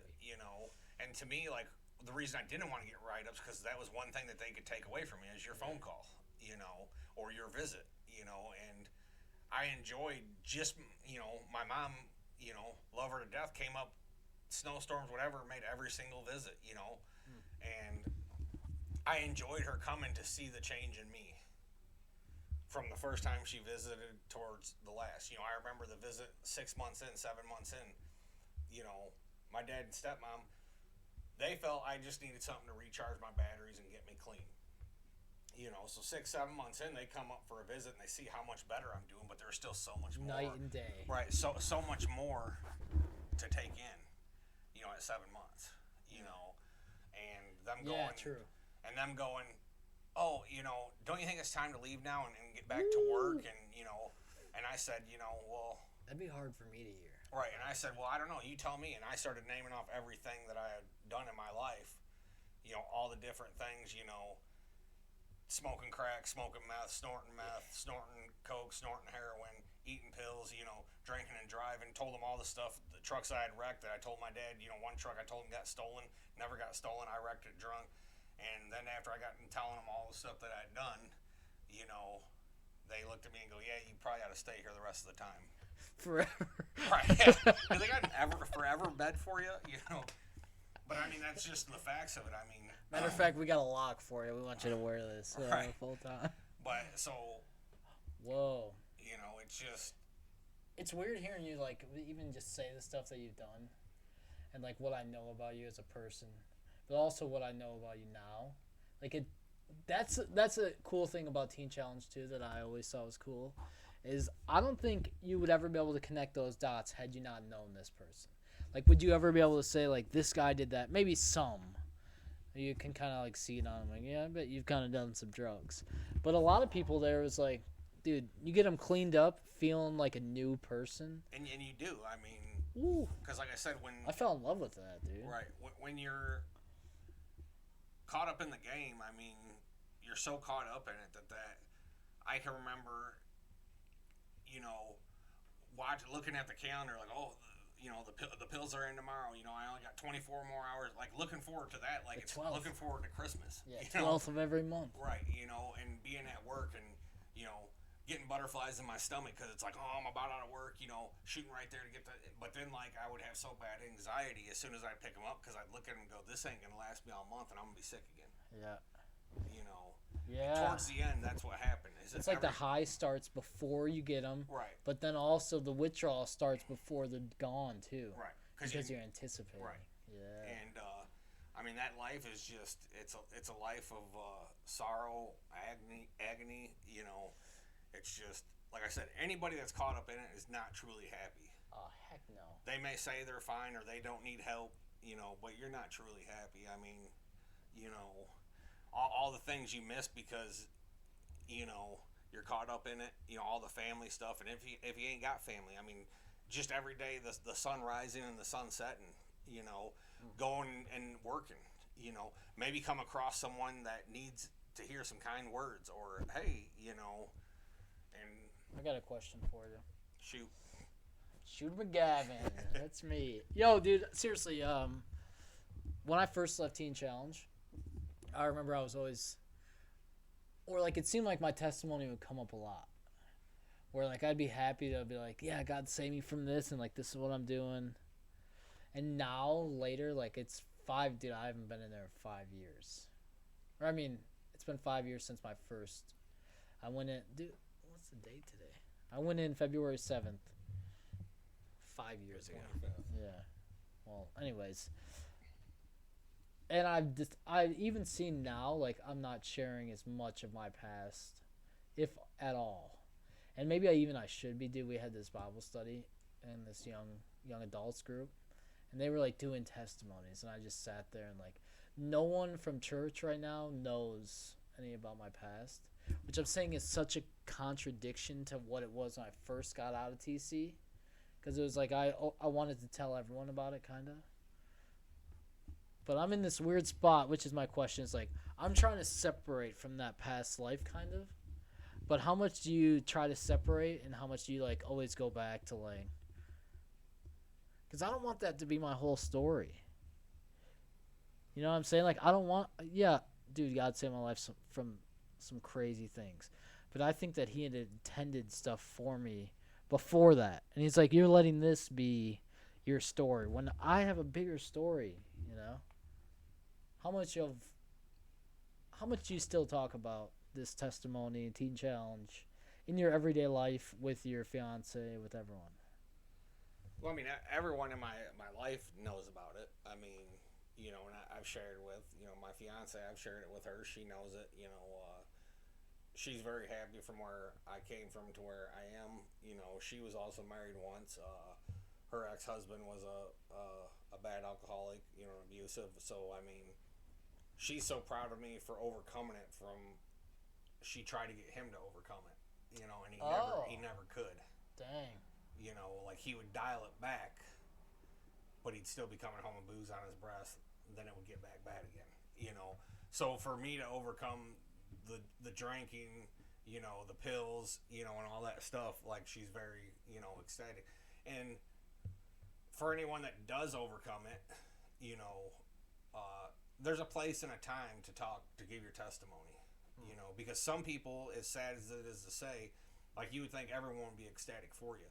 And you can't expect when you first get out of Teen Challenge to go and try to shoot your testimony like you're something because, I mean, really, your journey starts the day you walk out of the doors. Yeah, dude. You know, because you don't have no temptations in there. You live in a bubble. Yeah. You know, then when you get You out, haven't even got to the battle yet. right. Then when you get out, you entered the battlefield. You know, and I waited a little while before I started speaking on my past because, like I said, some people will try to use it to put you down to gain more ground on themselves. I had that happen. I was going to get on Benton Harbor fire. And, Oh, I remember you telling me this. right. And a person that I knew that knew my testimony had used it. This guy was smoking crack a year ago. You right, can't let him.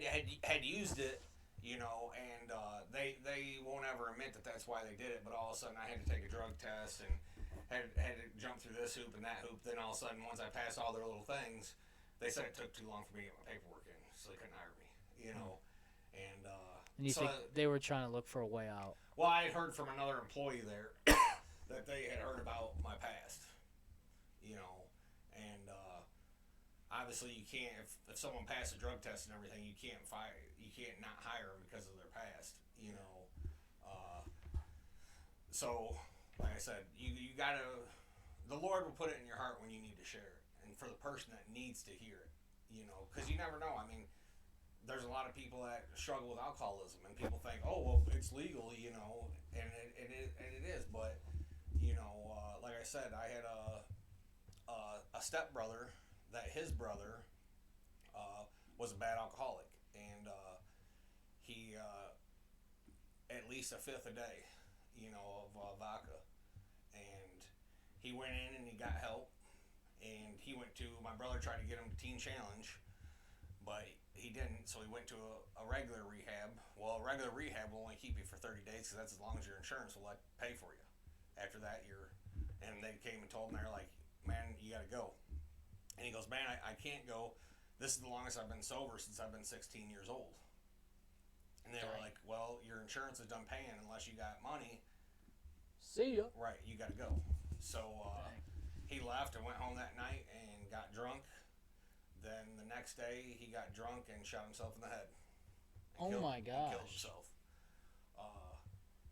So. Wow, and that guy. Wow. Yeah, when you said it's like the right person hearing it. Right. That's the thing that is tough because you never know. You don't, but I feel like you're led in your heart, and even sometimes if the wrong person hears it, but someone there that needed to hear it was there. Yeah. And maybe the right person doesn't even acknowledge, like, doesn't even tell you. Right. But down the line, I think down the line we'll see, like, or we'll know. Right. Like, hey, you said this thing, I needed to hear it. Yeah. And, like, I've said that to other people. I don't know, maybe people have said it to me, too. Right. Which is a great feeling. Yeah. Dude, I remember the first rally. I went on a school rally. This was wild. It was devastating. You go to a rally, you go share your testimony, and we would go to churches, and you go to schools, which I think is a big part in, like, the healing process, is to tell someone you're doing better. Even if you're not, like, it's just kind of like, no, I'm over this thing. You know, like, I think you need help saying it. But anyways, we went to a school rally, and I remember just these kids, dude, this is what I want to do. I want to help them. You know, I don't want them to go down this path. And I remember sharing my testimony, just really pouring my heart out. Like, stay away. Don't look down this road. Don't look down this road. And then I just remember looking at me blankly. Like, one kid back there on his phone, texting. Another one's sleeping. Like, no one in the room is paying attention. And I went home that night. I was like, dude, this is what I thought I wanted to do in life. Like, I quit. Not only do I quit, I don't want to be at Teen Challenge anymore. I'm ready to go. And then God did give me this revelation. He was saying it's like watering a plant. That you go and you put water on the plant, you don't really know, or you don't see the growth in it. But you know when you're speaking life, like it does, like water to a plant is causing growth. And unfortunately, and like what we're doing as far as like sharing a testimony or what God's done for you, like that causes growth. But the tough thing is when you don't see it. Because when you don't see it, you don't think it's real or that it's happening. Well, you don't think that you've done anything. Yeah. You know, you feel like, well, wow, I just really thought I was going to make a change here, and I suck at this too. I got a kid picking his nose and eating it in the back there, and the other one's sleeping, and you know, chloroform, more like boroform. right. So I mean, Chlorophyll. I know, right?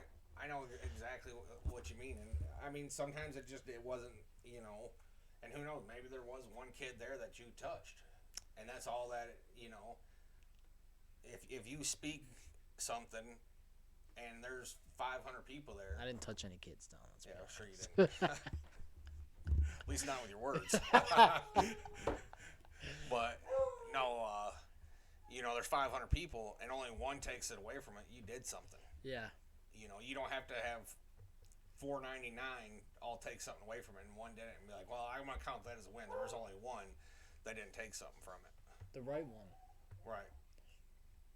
Yeah, that's interesting. What do you want people to know about Teen Challenge? We can.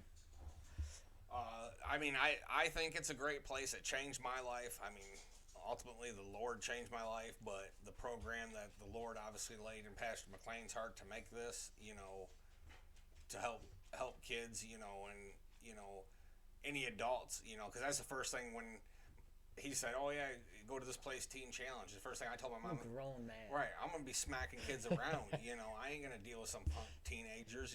Yeah. And you get there, and like I said, there was Dylan, I think, was the youngest one that was 18, and everyone up was, Yeah. older. But now they changed it to Adult Teen Challenge. But no, I think it's a place that if you stick it out and do the full year, that you will take something from it. Now, what you take from it is not a guaranteed I'll be sober the rest of my life. That's on you. Yeah. But it gives you the tools to help stay sober. And I think that's where a lot of people come in, and they think because they do this program that, I got hit with the little magic wand and I'm all better. Right. Drugs won't ever touch me, won't come across my path. I won't ever think about them. I mean, heck, my first year out, I would still think about them, and I would be mad at myself for even thinking about them, because I'd be like, man, after almost dying, going through this program, and you're even thinking about, Why can't I learn? Right. Yeah. And, but to have a thought in your mind, you just can't let it go past that thought. It's when it goes past that thought and you start acting on that thought, is when something bad's going to come of it. But no, like I said, if you do the full program and you take the tools that they give you and you actually go, hey, this is my last chance, and even, like I said, I seen the dude at that, full arrest call and was sick, but then I think I ran into him, I want to say it was maybe a year ago now at the gas station. Oh, really? I used to have a big beard. The drug dealer. Yeah. And I seen him at the gas station. Don, is that you? And I said, yep. Were you gonna acknowledge him, by the way, or were you gonna just go about like? I don't know. Groceries or I was whatever? gonna let him. Like I said, I was at the gas station. I think I was getting an energy drink and gas, and he said something to me and approached me, and so I was like, yeah. And he's like, well, how you been, man? And I was like, oh, I've been great. I'm cleaned up. I don't mess around no more whatsoever. I said, I found the Lord. I'm on the fire department. Got a good job again. And he's like, oh, man, that's great. And whether he really thought it was great or not, I mean, I honestly feel that all drug dealers are your best friend because you're their paycheck, and with me, he knew. I said, now that I'm probably not his customer, for him to get rid of all them pills, because we all know they're not cheap. Like I said, I was spending $1,000 a month on them. So he's probably having to find 6, 7 other people and go take them to them, or them come to his house. Now he got traffic at his house. Ooh. Where he could just come to me and they were all gone, and he got a full paycheck. So of course, Was he using? He would eat some, but not like not like I was. Isn't that wild? How could he not? Well, you figure I bought his car for him, probably making some of his house payment. I mean, that's You were a sugar daddy. right. Or he was making so much money off me, he could still go buy some. I mean, I don't know. I never asked him that. I guess I never really cared. I just, hey, let's have him, throw a few down the gullet and, start my day finally. Yo, if there was one person from TC who you'd want to see me talk to, who would it be? And it could be a pastor or just a random brother of ours. But someone you'd be like, dude, I'd watch it just because I'd be interested in seeing where this guy's at right now. Dude, there's been some characters.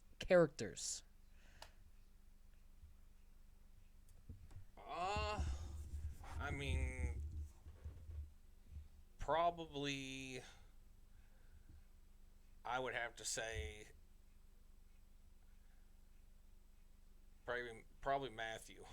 Oh, Matt Measley. He was my Yeah. big brother. He was one where I would be on the top bunk, and he said my toe would literally be about an inch from touching the chair, and I'd be trying to get off the top bunk. Because you were trying to get down. And he said it'd never be so funny. He's looking, and he's like, dude, your toe's like millimeters from touching that chair. And he goes, you would have thought you were 30 stories up. Dude, something about him, and I was in between him and Curtis Gill, and I was in like this corner spot in the bed.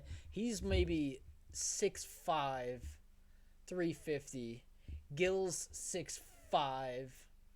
He's a skinnier guy, but I just remember having no space, and me and him being like, I'm a little confused on our operating area, like which side of the bed do I get off on? But he lived under a bridge for a while until God literally had him meet some guy and bought him a bus ticket. Didn't even know him, bought him a $200 bus ticket. Yeah. That would be cool to hear from his perspective. Or maybe Judah. Oh, I'd love to get Judah on. And see what he had to say. I wonder what he's doing right now. He's the first hipster ever. Would also probably Petey. Yeah, I'd love to or talk to Zach. There's been some guys who gone probably through all of them that we went through the program with. Just to, I mean, and cool. if they could be truthful and just be, you know, what walk the Lord's given, whether it's good or bad, whatever, you know, and what they took from the program, what they thought of the program, you know, just different aspects to see what other people, you know, like I said, I feel it's a good program with defaults. Yeah. Like anything, you know. Yeah, there's humans involved. Right. Which makes it kind of. But if you focus on, oh, well, my plate had less food than your plate, or, you know, oh, we only get 45 minutes of free time after we eat, you know, and, well, I got kitchen duty, so I really only get 20 minutes. You know, if you focus on that, you're not going to reap the benefits that the Lord has put this place and work, you know, because that place is just one big tool. That's true. And what I think you're saying is true, because there are real lessons inside these, like you said, the food. He's got a bigger plate than I do. He's getting more, like, there are real life lessons that you learn by going through that stuff that can be applied to different areas. Right. And I mean, you also got to throw in how it worked as being a nonprofit organization that, like, and I seen it firsthand being in the kitchen, but like, we ate Little Caesars, right? Yeah. At least once a week. Yeah, so good. Right. For free. And we got it for free. Hundreds of pizzas. Yes, they were every week. from the night before, and then we'd put them in the freezer, then we'd reheat them up. But they never had a bad piece myself. Right, and it was not paid for. They donated them to Teen Challenge. You know, any meat was all donated. You know, the whole pantry. It's a pantry the size of a pole barn, full of canned food, full of all kinds of other stuff, coffee beans, you know, and all of it was donated. Yeah. You know, and for them to be able to run a place where all you got to buy is a 25-pound bag of sugar every 3 or 4 months, you know, and a few spices here or there, and you feed 100 people every day, breakfast, lunch, and dinner. Yeah. Yeah, that's wild. On how much would you think they probably spend on each one of them for a day of feeding 100 people for breakfast, 100 people for lunch, 100 people for dinner? Oh, it'd be so much money. Right, but they're probably spending. Right. But they probably spend more in gas money running over to the women's center than what we do on ingredients. Which is cool. Like, that's, I was trying to say that earlier, that like it's cool that the community is such a part of it. And also a reason why I wanted to do this, because I'm not sure if people ever get to see the final like fruit of, like, say you donate and you know, like, okay, I believe the program's good and it'll maybe help someone. Like, wouldn't it be cool for them to see, like, this is Don Whitney, and Don was going to swallow his shotgun before he encountered Christ. And you helped him do that with your, like, donation, or with you stopping by for the car wash. Or, dude, there are guys that just show up and be like, hey, man, stick it out. Like, God's good. And you'd be like, oh, dang. Like, and I'd like them to be able to see, like, this is the fruit. This is, like... And the other bottom line is, I mean, like I was just saying with my stepbrother's brother, you know, went to a rehab. who knows how much they were charging us insurance, and it would only do it for 30 days. Then he needed money. Probably 30 But grand. you can come into Teen Challenge, and basically, if all they ask is for you to have fare money for a bus ticket, $60. and you can stay the whole year there if you don't have $0 to your name and don't have no family that can donate. And guys would do that. Right, and you can stay there for the whole time. Right. And still have your clothes washed, have a clean bed to lay in, have a warm bed to lay in, have warm food. Now, I'm not talking it's a 5-course meal, we're not talking CC's pizza or nothing when it comes to the pizza, you have your portion and that's what you got. So be happy with it because you didn't buy it. Half of us, my mom was given some money, but it wouldn't have bought me a cheap motel room. One night. Right, with no food. Right. So it's just, it's amazing. I mean, yeah, it's a community, but a lot of it's, I feel the Lord putting in people's hearts to donate, There was the baker. So, I mean, the whole time we were there, we had basically a cupcake every night meal for dinner, because this guy felt in his heart that I'm going to go donate this stuff here because it'd be just as easy instead of driving it there to throw it in the dumpster outside your building and not drive it to us. Right. We never went and picked up from Arnie. Right. Yeah, that's true. So, and the same with Little Caesars. Yeah, we went and picked up there, but instead of even taking the time to call us, they could just throw them pizzas out every night. It's a lot of moving parts, and I would like to get every aspect of it. Like, wouldn't it be cool to have people who's like on the board or something and see his perspective, or like, I wonder how many lives have been changed. And not to mention, there's like teen challenges in every state and all over the world. Man, I want to talk to Greg Gillum too, by the way. That's one guy. Just because he helped me see, like... or Eddie would be another good one. Eddie would be good. These guys that have been so, like, consistent in what they do, especially in ministry, too. It's like, dude, he's serving God by working a job. And I didn't even realize that was possible. Because once you're in there, like, I would get so confused. Because I'd be like, dude... Either I'm preaching or I'm not doing what God wants me to. And, like, I couldn't figure out. And it took, like, having a role model. Like, I have role models like my dad and other people. But it took someone who's like, I work in ministry. But it's not the ministry you think. Like, who'd have thought, like, a ministry needs a plumber? Like, I wouldn't have known.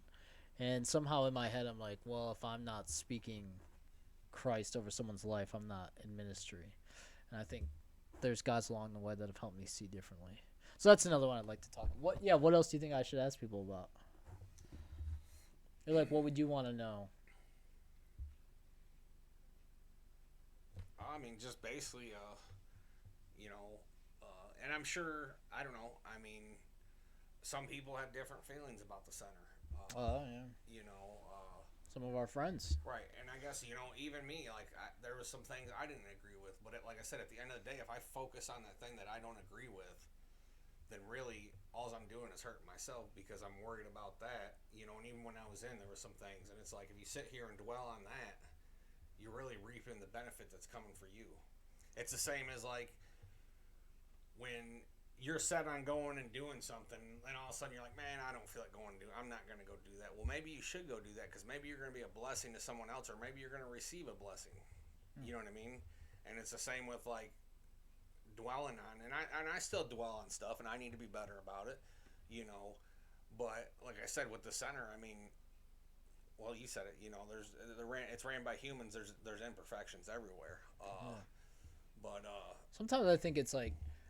And when I think about doing this, it's like, say I introduce you or, like, even my brother. I'm not going to tell you all me and my brother's, like, in 3rd grade, he kicked me in the shin. And, like, dude, that stuff, you have inner things as a family. But, like, this is my brother, dude. Like, I want people to know the best parts of him. And, yeah, Teen Challenge, there was some parts that, like, someone was having a bad day one day, and I got the wrong end of the stick or something. But I think as a whole, dude, I can't imagine where I'd be without Teen Challenge. Which is saying I can't imagine where I'd be without Christ in my life. So I want to make that pretty clear. Like, this is not a building that did this. This is people following the Bible that were like, I'm doing what I'm called to do. and it shows, it manifests, if right, you will. And it teaches you how to live Yeah. without drugs in your life. I mean, Yeah, heck yeah. you know, it gives you, like I said, it's a small work duty, but it shows you. Like I can't tell you the last time when I worked sober before I went to Teen Challenge. Dang. Even though, like I said, they really weren't. It wasn't really work, Yeah, you were but like it was being sweeping sober. a floor or something. Yeah, but being sober, like it was like, dang man, like a 4-hour work duty felt like, a 12-hour day. Because you're sober. Dude, I remember my first day there, like detoxing, withdrawing pretty bad, and my legs were just like jello, and I couldn't even stand. But you don't want to let people down around you. Like, I can do it. Like, oh, it's terrible. It did feel like 12 hours, but that's true. But I can tell you what the Lord and what I reap from the center, and I can tell you that He's gave me back everything plus tenfold. Like I don't deserve this house. I don't deserve having a new truck. I don't deserve having a work where I have a bring home vehicle. I don't deserve plaques on the wall from the fire department. I don't deserve to be on the fire department. Yeah. I don't deserve to be here right now. I should be a name on a tombstone. I mean, but the Lord, has given me a second chance, through Teen Challenge and teaching me, how to live my life sober, and it breaks my heart just hearing when people do backslide or whatever else, and it's just like, man, you don't get it. It can be your last time. We've lost how many guys, that we've seen every single day for a year, Yeah, that's tough. Sometimes when death happens, I'm always like, I don't want to there's always this urge to or like, it's hard to explain to someone else how someone or what someone meant to you. Like to see a guy like Anthony Petroselli, who is a great friend of ours who passed away. Like, yeah, he had family, and I'm sure they miss him and love him dearly, and I'm not competing for that, but I mean, like, it's tough to be able to, like, vocalize the impact that he had on our lives and, like, what it would be like without him. And life does go on.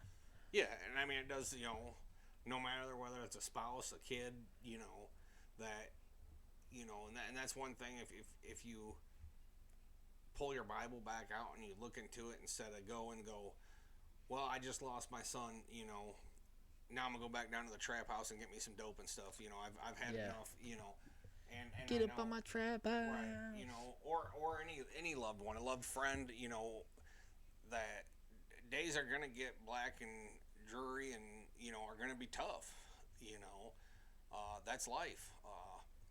We see a lot of death on the fire department, but one thing my brothers taught me is, birth is terminal.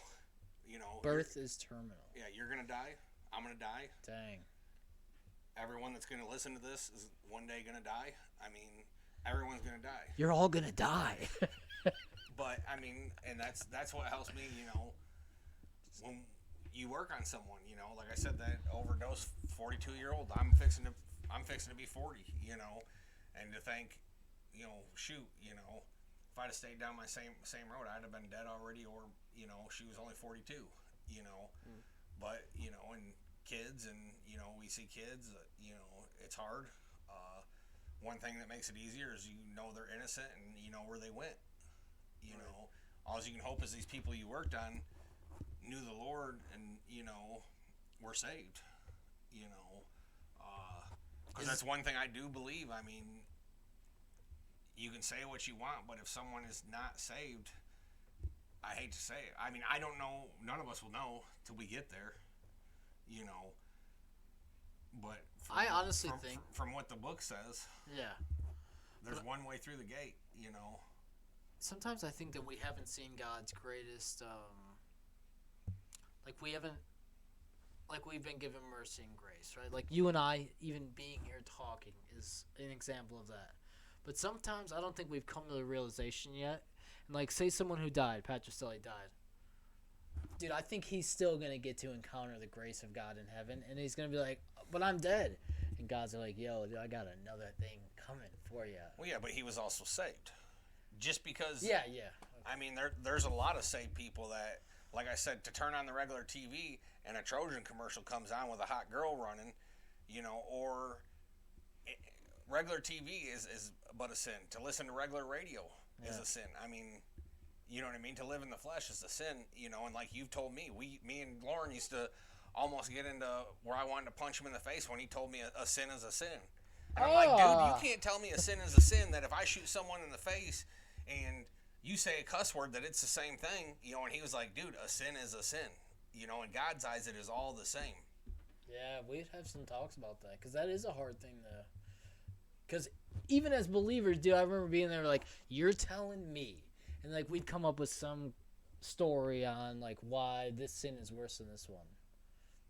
Hey, is there a verse that you always look to? Or something like, say, every... we had study hall or something some verse that was like, Isaiah dude, 6:8. Go ahead. And again, then I heard a voice from the Lord saying, who should I send? Who will go for us? And I said, here am I. Send me. Dang. That is good. I always think, here am I. Send me. But then I hope I'm willing to be sent.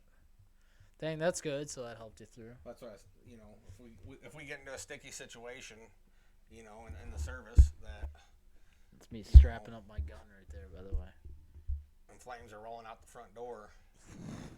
That here I am. Send me. It's dope. We had a bad blizzard, and my brother was on Benton Township working one of his 24-hour shifts, and it was the blizzard of Christmas, and we got sent out on the highway for an accident, and I'm talking, you can't see 10 foot in front of you type of blizzard. It's when the wind was huffing 30 miles per hour, and it was like 25 below. And we pull up on our apparatus, and I got 3 other guys there with me, our driver, the officer, and the other firefighter in the back with me, and all, it's a brotherhood, and of course, you guys stay in here. I'm going to go out there. I'll clear this accident and get them off the highway. You guys just stay in here where it's safe. Get out. Of course, I messed up. Instead of clearing the furthest one, I clear the first one closest to me. Well, then when I go to get around with him, I see a girl in a Jeep that he had hit, and her face is kind of swollen, but it was from crying. And I said, calmed her down and said, hey, will your Jeep still run? She said, yeah, but my back window's blown out. And I said, okay, that's fine, honey, but you need to start it. Go to the on-ramp right there. I know you can't see it, but get over to the non-passing lane and just follow along the side by the guardrail and follow it off. So I cleared her off, cleared the semi-driver off, got to the other one, got him to clear it off. Well, then when I turn around, I can't even see our apparatus because it's snowing so bad. Dang. And the only thing I can think is, man. Your apparatus is a fire truck? Yeah. And all I can think is, man, if a car or a semi is to come through here, I'm in the passing lane right now. Right, I don't have a chance. I'm standing over the bridge. You jump over the side of the bridge. Dang. Then the other thing is you got the guide wires. There ain't much. You go that way, they're going to cut you in two. But anyway, so I get back to the apparatus and get in, and I'm sitting there for a brief time, and I can hear Tavo Lieutenant from Benton Township, who I know personally, and I know all of them from being on there personally. And I hear Tavo on the radio. Then I hear a bunch of scuffling, which I didn't know if it was him being struck by something or if he was running to get out of the way and dove. And then the next thing I hear, which I thought was Tavo, saying, firefighter down. Been hit by a semi. Dang. So it happened. So now I'm waiting to hear my brother's voice because my brother is working with Tavo and Austin. Any one of them, but when it's an actual family member and I'm stuck in an apparatus and I can't get there, you kind of get this eerie feeling of, was that just my brother hit and killed? Dang. And then I hear Austin get on the radio and report that a firefighter's down, and then probably 8 minutes later, my brother was the only one with medical training got to him. Well, come to find out, so I thought he got to him, and I hear my brother come on, so now I'm like, it's Tavo that just got hit by the semi. So you were relieved, but also like worried about your other brother. Right. Yeah. Yeah. But like I said, it brings in a whole new aspect when it's a blood brother, when it's someone that you grew up with, having snowball fights, fighting Face with. wash. Right. Picking on you. Right. Yeah. So then I feared for Tavo. And I actually was just over at his house a week and a half ago and was like, dude, how are you doing? He still got a slight limp and stuff. And he goes, I got out of the apparatus, was going to clear a Jeep, and he was like, right then I heard our apparatus get struck, and when I turned, a semi-trailer smacked me in the face, and I went under the semi-trailer, and next thing I know, a trooper or a Barron County grabbed me and drug me off the highway, and he said I went to get up, and then I fell back down, and he said I could feel warm on my face from where my shield went down and broke my nose. Dang. And he said it messed my leg up bad, and Billy came down with the rescue rig shortly after, and that's when I heard my brother. And when I heard him come across and say, "Firefighter's been hit by a semi.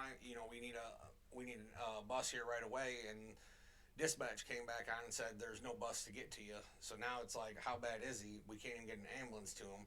Then you're pissed at the people. Like, why would you even be out in this blizzard? Even driving in this, because the thing is, when you go out and drive it and you get into an accident, it's not just you now.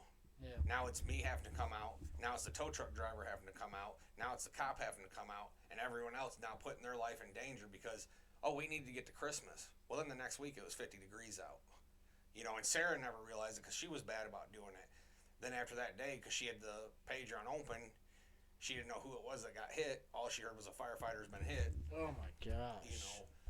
So I talked to him, and, he said the semi-trailer hit him. Well, then he got in the rescue rig of theirs, and Billy was like, I think you need to go get in the ambulance. And he's like, no, I think I'm good. And he was like... Nose half off to the side. Well, he felt the back of his head and felt a big lump because it hit him like that, then it shot his helmet off his head.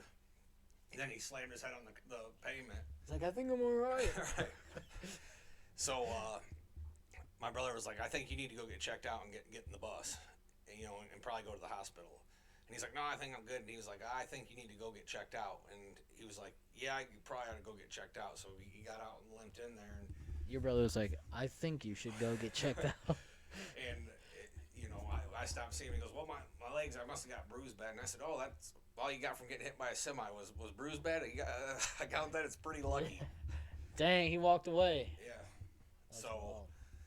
yeah. Hey, would you get together with everyone? Say we did like they do banquets and stuff. But I'm trying to decide if I'd like to add to a banquet or have A party at the Moon Tower? have us all just party at the Moon Tower, dude. No, what I'd I'm like saying? to get together and have a cookout or whatever. I even think do it'd be here dope. Or whatever. I'd like to do that with everyone.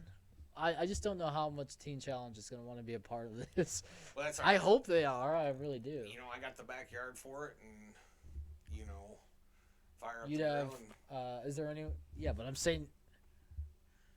All right. What? I would like to have, dude. I got along with everyone. Oh, was there anyone you think you maybe didn't get along with? But we've talked about one guy. But I'm saying like. Yeah, there was one that I had, a couple that I had my differences with, but I mean, still at the end of the day, they were your brother. I mean, there's guys in the fire department that I don't care take you for, off, right. but if, like I said, if worse came to worse and they were down in a fire, I'm not gonna be like, well, not going in that one. I'm still gonna go in and try to get them out. Even though it cost me my life. Because at the end of the day, we're still brothers. Yeah. And yeah, the same. So I would have no problem talking with anyone. I think it'd be great, and I don't think you would either. I think if everyone saw it, how cool would that be? Go to a banquet and see everyone, and one person I'm excited to talk to. I want to talk to Pastor Adrian. Remember him? He's running his church, and he smoked crack as well, by the way. Right, he smoked him a little crack. Dad, what was crack like?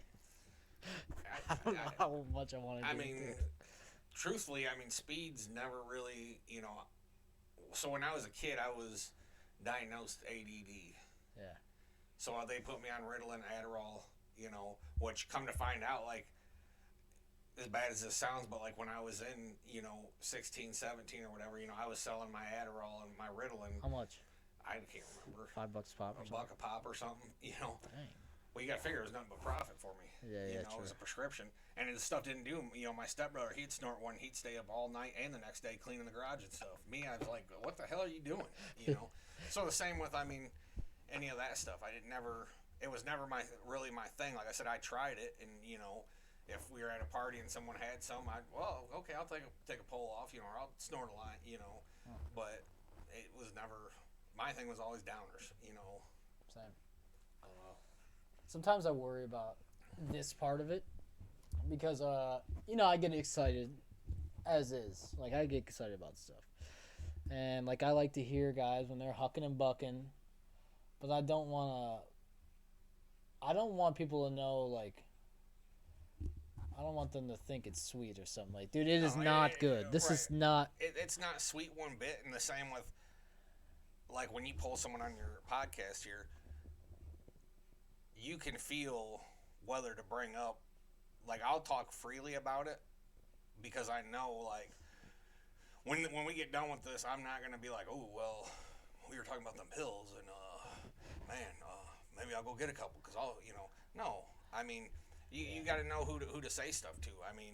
There's just certain things that you don't bring up with certain people. You just talk about the center with them, and you keep the drug talk out of it. But like you said, we joke about it, and we both know each other, and it's a joke. But like when we go out in public and joke like that, probably not. And like I said, it's not cool. All the stuff I went through wasn't cool. Yeah. We laugh about it now, and I'm glad that we can laugh about it. Because like I said, I shouldn't be laughing about it. I shouldn't even be here. And that's the realization of it. This stuff is killing people every day.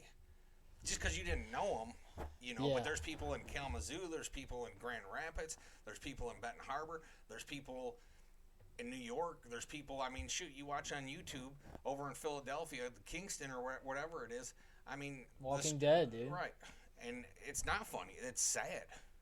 It's truly sad. And I would love to see them people get help. But to get help, you got to want help. You got to want change. You can't just go, oh, yeah, well, do something for me. Well, if you don't want it, you're not going to get it. Yeah, how bad did people at Teen Challenge want to help other people? Like, all the pastors and, like, I remember so many people want to help, dude. But you can't help someone who doesn't want to be helped. And it's tough to encounter those people, actually. Right. But I'm sure I was one at one point, too. Dude, I remember telling my parents that I wanted to be successful so that I could buy drugs. Because genuinely at the time, like, that's what I was like, maybe because of my reward center in my brain, I'm like, that's all that was good, but. Oh, I can remember one time before I was really caught up in the pill mess when I was just basically drinking really heavy. And yeah, I would do snort an Oxycontin or something back when I was 22, 23. And I can remember when acid and shrooms were a big thing. And I can remember telling my one buddy, man, dude, if this acid right here, dude, if I could stay on a perma trip and all I'd have to do is live in a sane asylum, I would do it to feel like this every day. Now, how messed up is that to say? I would live in an insane asylum. To feel like this every day. Yeah, that's wild. Like, you don't care what's going on around you. Because you got the inner feeling of. Right, and the thing is, when all of us were caught in that mess, weren't none of us living. We were just existing. Yeah, that's true. We were just whatever.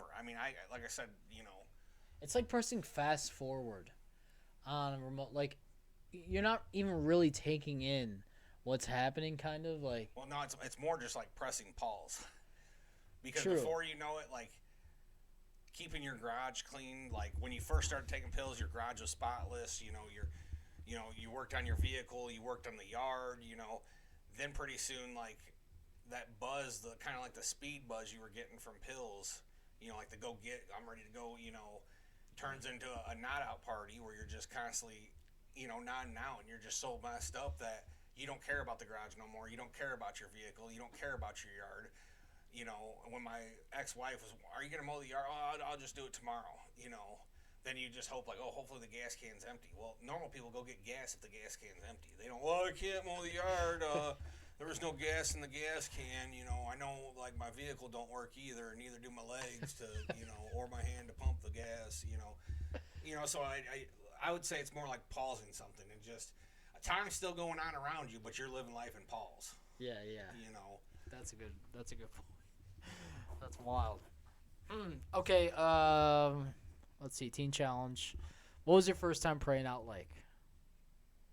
I thought about that last night because I watched this thing and they asked this guy to pray, and I remember thinking about my first time, like when it happened. Maybe we would do basketball on Saturday nights and stuff, and I remember being you're like just getting to know these guys. It had been like 3 weeks maybe or something, and I remember still being very, very vulnerable, and then like, it does feel insanely good to step out excuse me, of your comfort zone, and like that's what that was a lot. Like, go pray for this person. We always felt pushed to do that stuff. Like in prayer, we were encouraged to do it, but it also felt. It's like, I would say this. Remember when you would have like liquid courage, and say you're at a bar, and you have this liquid courage, and you go out and you're like, I'm gonna talk to this girl, and you do it. It's like that, being in the spirit, seriously, but it's like from a place of not liquid. You know what I'm saying? It's like you step out and it allows you to step out and you feel good, but it is vulnerable place to be like, go pray for someone or. Right, and like you're saying, the liquid courage, like, talk to the girl. The bad thing is, like, if you could have had a camera that was recording you when you went to talk to that girl, she probably wasn't understanding a single thing you said. It was more like, you know. But no, the first time praying out, having to lead prayer out at the center was, when we got done with showers. Remember how we had to pray out of the shower all naked? That was, no, just kidding about that one. There's no naked shower prayer out. Yo, no, taking showers was a, let's see. To me, that was probably the one thing when I got home that I liked the most. Was one thing. It wasn't having to shower with the guys. It was the 5-minute showers that got me. But not only that, but all the heads don't work the same. So, you'd end up getting stuck with that crappy head, then trying to take a 5-minute shower with a head that's barely drizzling. I guess I'm saying, what did it do for you in a sense of confidence? I honestly think showering, I hated being naked with 7 other guys, but something about it was like, you just become okay with who you are after a while. And I think that's what I'm kind of like. Yeah, you do. As much as I don't want to see you naked. Right. And we're not looking or anything. But it's still, I was never even in high school where, that's why I was like, hopefully I get gym 7th hour, Because I don't know. I mean, I like my privacy. I like, Would you change it? You know who you are now. You know how you're strong. Say if you could go back and there were personal showers, like you think? I think that would be better. I mean, which there are now, by the way. If I wanted to be naked in front of people, I would go join a nudist colony. I mean, So I don't know. I mean, it's not that it was horrible. Yeah. But I'm sure all I could think is when a new brother would come in and seeing him in that shower room, like how scared he must. Because I remember my first shower. It was just like. Someone yelled. Someone looking at my booty, are these guys going to try raping me? I don't even know this place. Is this place even legit? Or is, you don't know all the things that are running through your head, Listen and you to done this, had everything stripped from you, then now they're wanting you to shower with 8 strangers or 7 strangers. Someone yelled new fish when that was my first day. You're in a line full of 60 dudes. And I think ended up being like Pete or something. But I didn't know him. Some big dude in the back, and he just yells, "New fish!" And he's talking about me. Or the other good one, has anybody got to you yet? Dang, dude. Anyone got to you yet? But no, all joking aside, that's probably, what like you just said, that they changed that, But even that, like I said, that wouldn't be nothing. Obviously it didn't. I took 365 showers, Yeah. But I will say when I got on staff that last month, being able to go down when everyone else had showered. That was nice. And turning on all the showers and freaking, steaming up. Right. And like I said, when I came home, just to be able to take like a 15, 20-minute shower and just sit under the head of the shower. I still don't. No? Oh, I'm quick. Yeah. 4 minutes or less. But you got to remember, I did that for like 4 years. And I mean, I'm not all the time like that, but at first it was nice to soak up that water. Yeah. And not have someone say, 2 minutes! Oh, I forgot about it. Who was your favorite staff when you were there?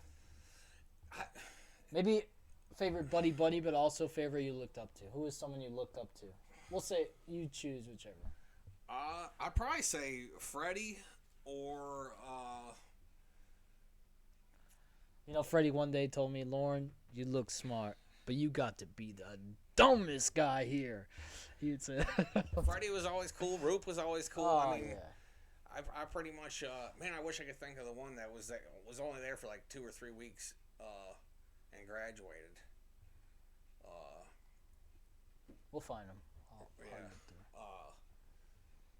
But no, I mean, Paul, I thought was a good staff. Yeah. You know, they all, you know, I came in with, hey, I'll treat them with the utmost respect. Then if they don't, then I just stay away and whatever. Probably my least favorite would probably have been Stash, just because I mean. You don't have to say the least favorite. But what did someone do that rubbed you the wrong way that you were like, yeah, this guy's my least favorite? For staff? Yeah, for staff or anyone. Did anyone in your dorm do something? Say something that you kind of were like, this is going to be hard to forgive? I know we talked about one guy, you know, with just being scummy, kind of saying stuff about someone's wife, and there were stuff like that. Yeah, I mean, you're at a place of religion and everything else, and I guess when you act one way in front of pastors, but when the pastors leave, then you totally change around. Yeah, there was that happened. Yeah. I don't know what would irritate me. You know. Yeah. That's true. I guess we all joked more when the pastors weren't around, but when you do stuff and you talk about a pastor's daughter and you talk about other females that come in, you talk about people's stepmoms, you know. Yeah. But then you act like this totally holy roller when the pastors are around. Yeah, I mean, I don't think that's right. You know, like I said, we all joked more when the pastors weren't there. You know. Yeah, sometimes there were serious moments, and there were like I don't think that's necessarily all of our faults, or you know what I mean, like just the same thing as like the liquid courage part. Like when you're in the spirit, when you're like in a time of worship, like things tend to feel good, you know. Right. What time is it? 8:30. What time did we start? It was still light out. Yo, dude, we've been going for a good amount of time. 2 hours and 15 minutes. What do you think? Any last words? No, Any just, last I mean, thoughts?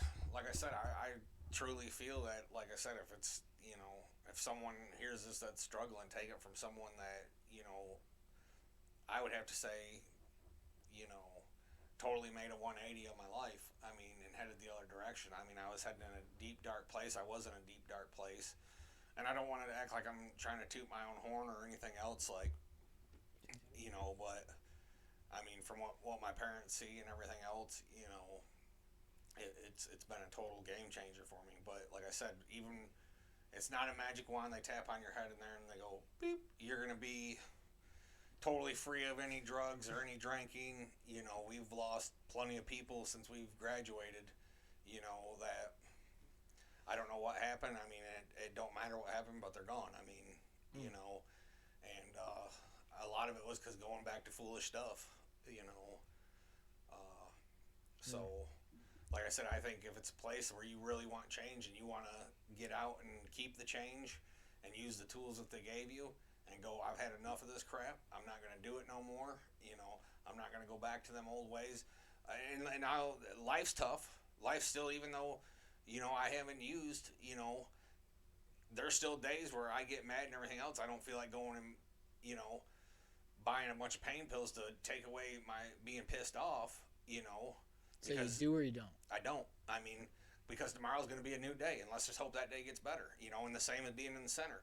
You know, give it another day, give it another day. You know, and eventually it will get better. You know, but I'll tell you one thing: if you fall back into pills or go back to the liquor store, it's not going to change. You know, I'll tell you one: you go back to the liquor store and get a bottle, it's going to be the same as what it was before you went into the center. You know, you go back and get pain pills. It's going to be the same as what it was before you went back in the center. If your thing was crack, it's going to be the same. You know, ain't nothing going to change with any of those things. You know, and any of the things that brought you in there.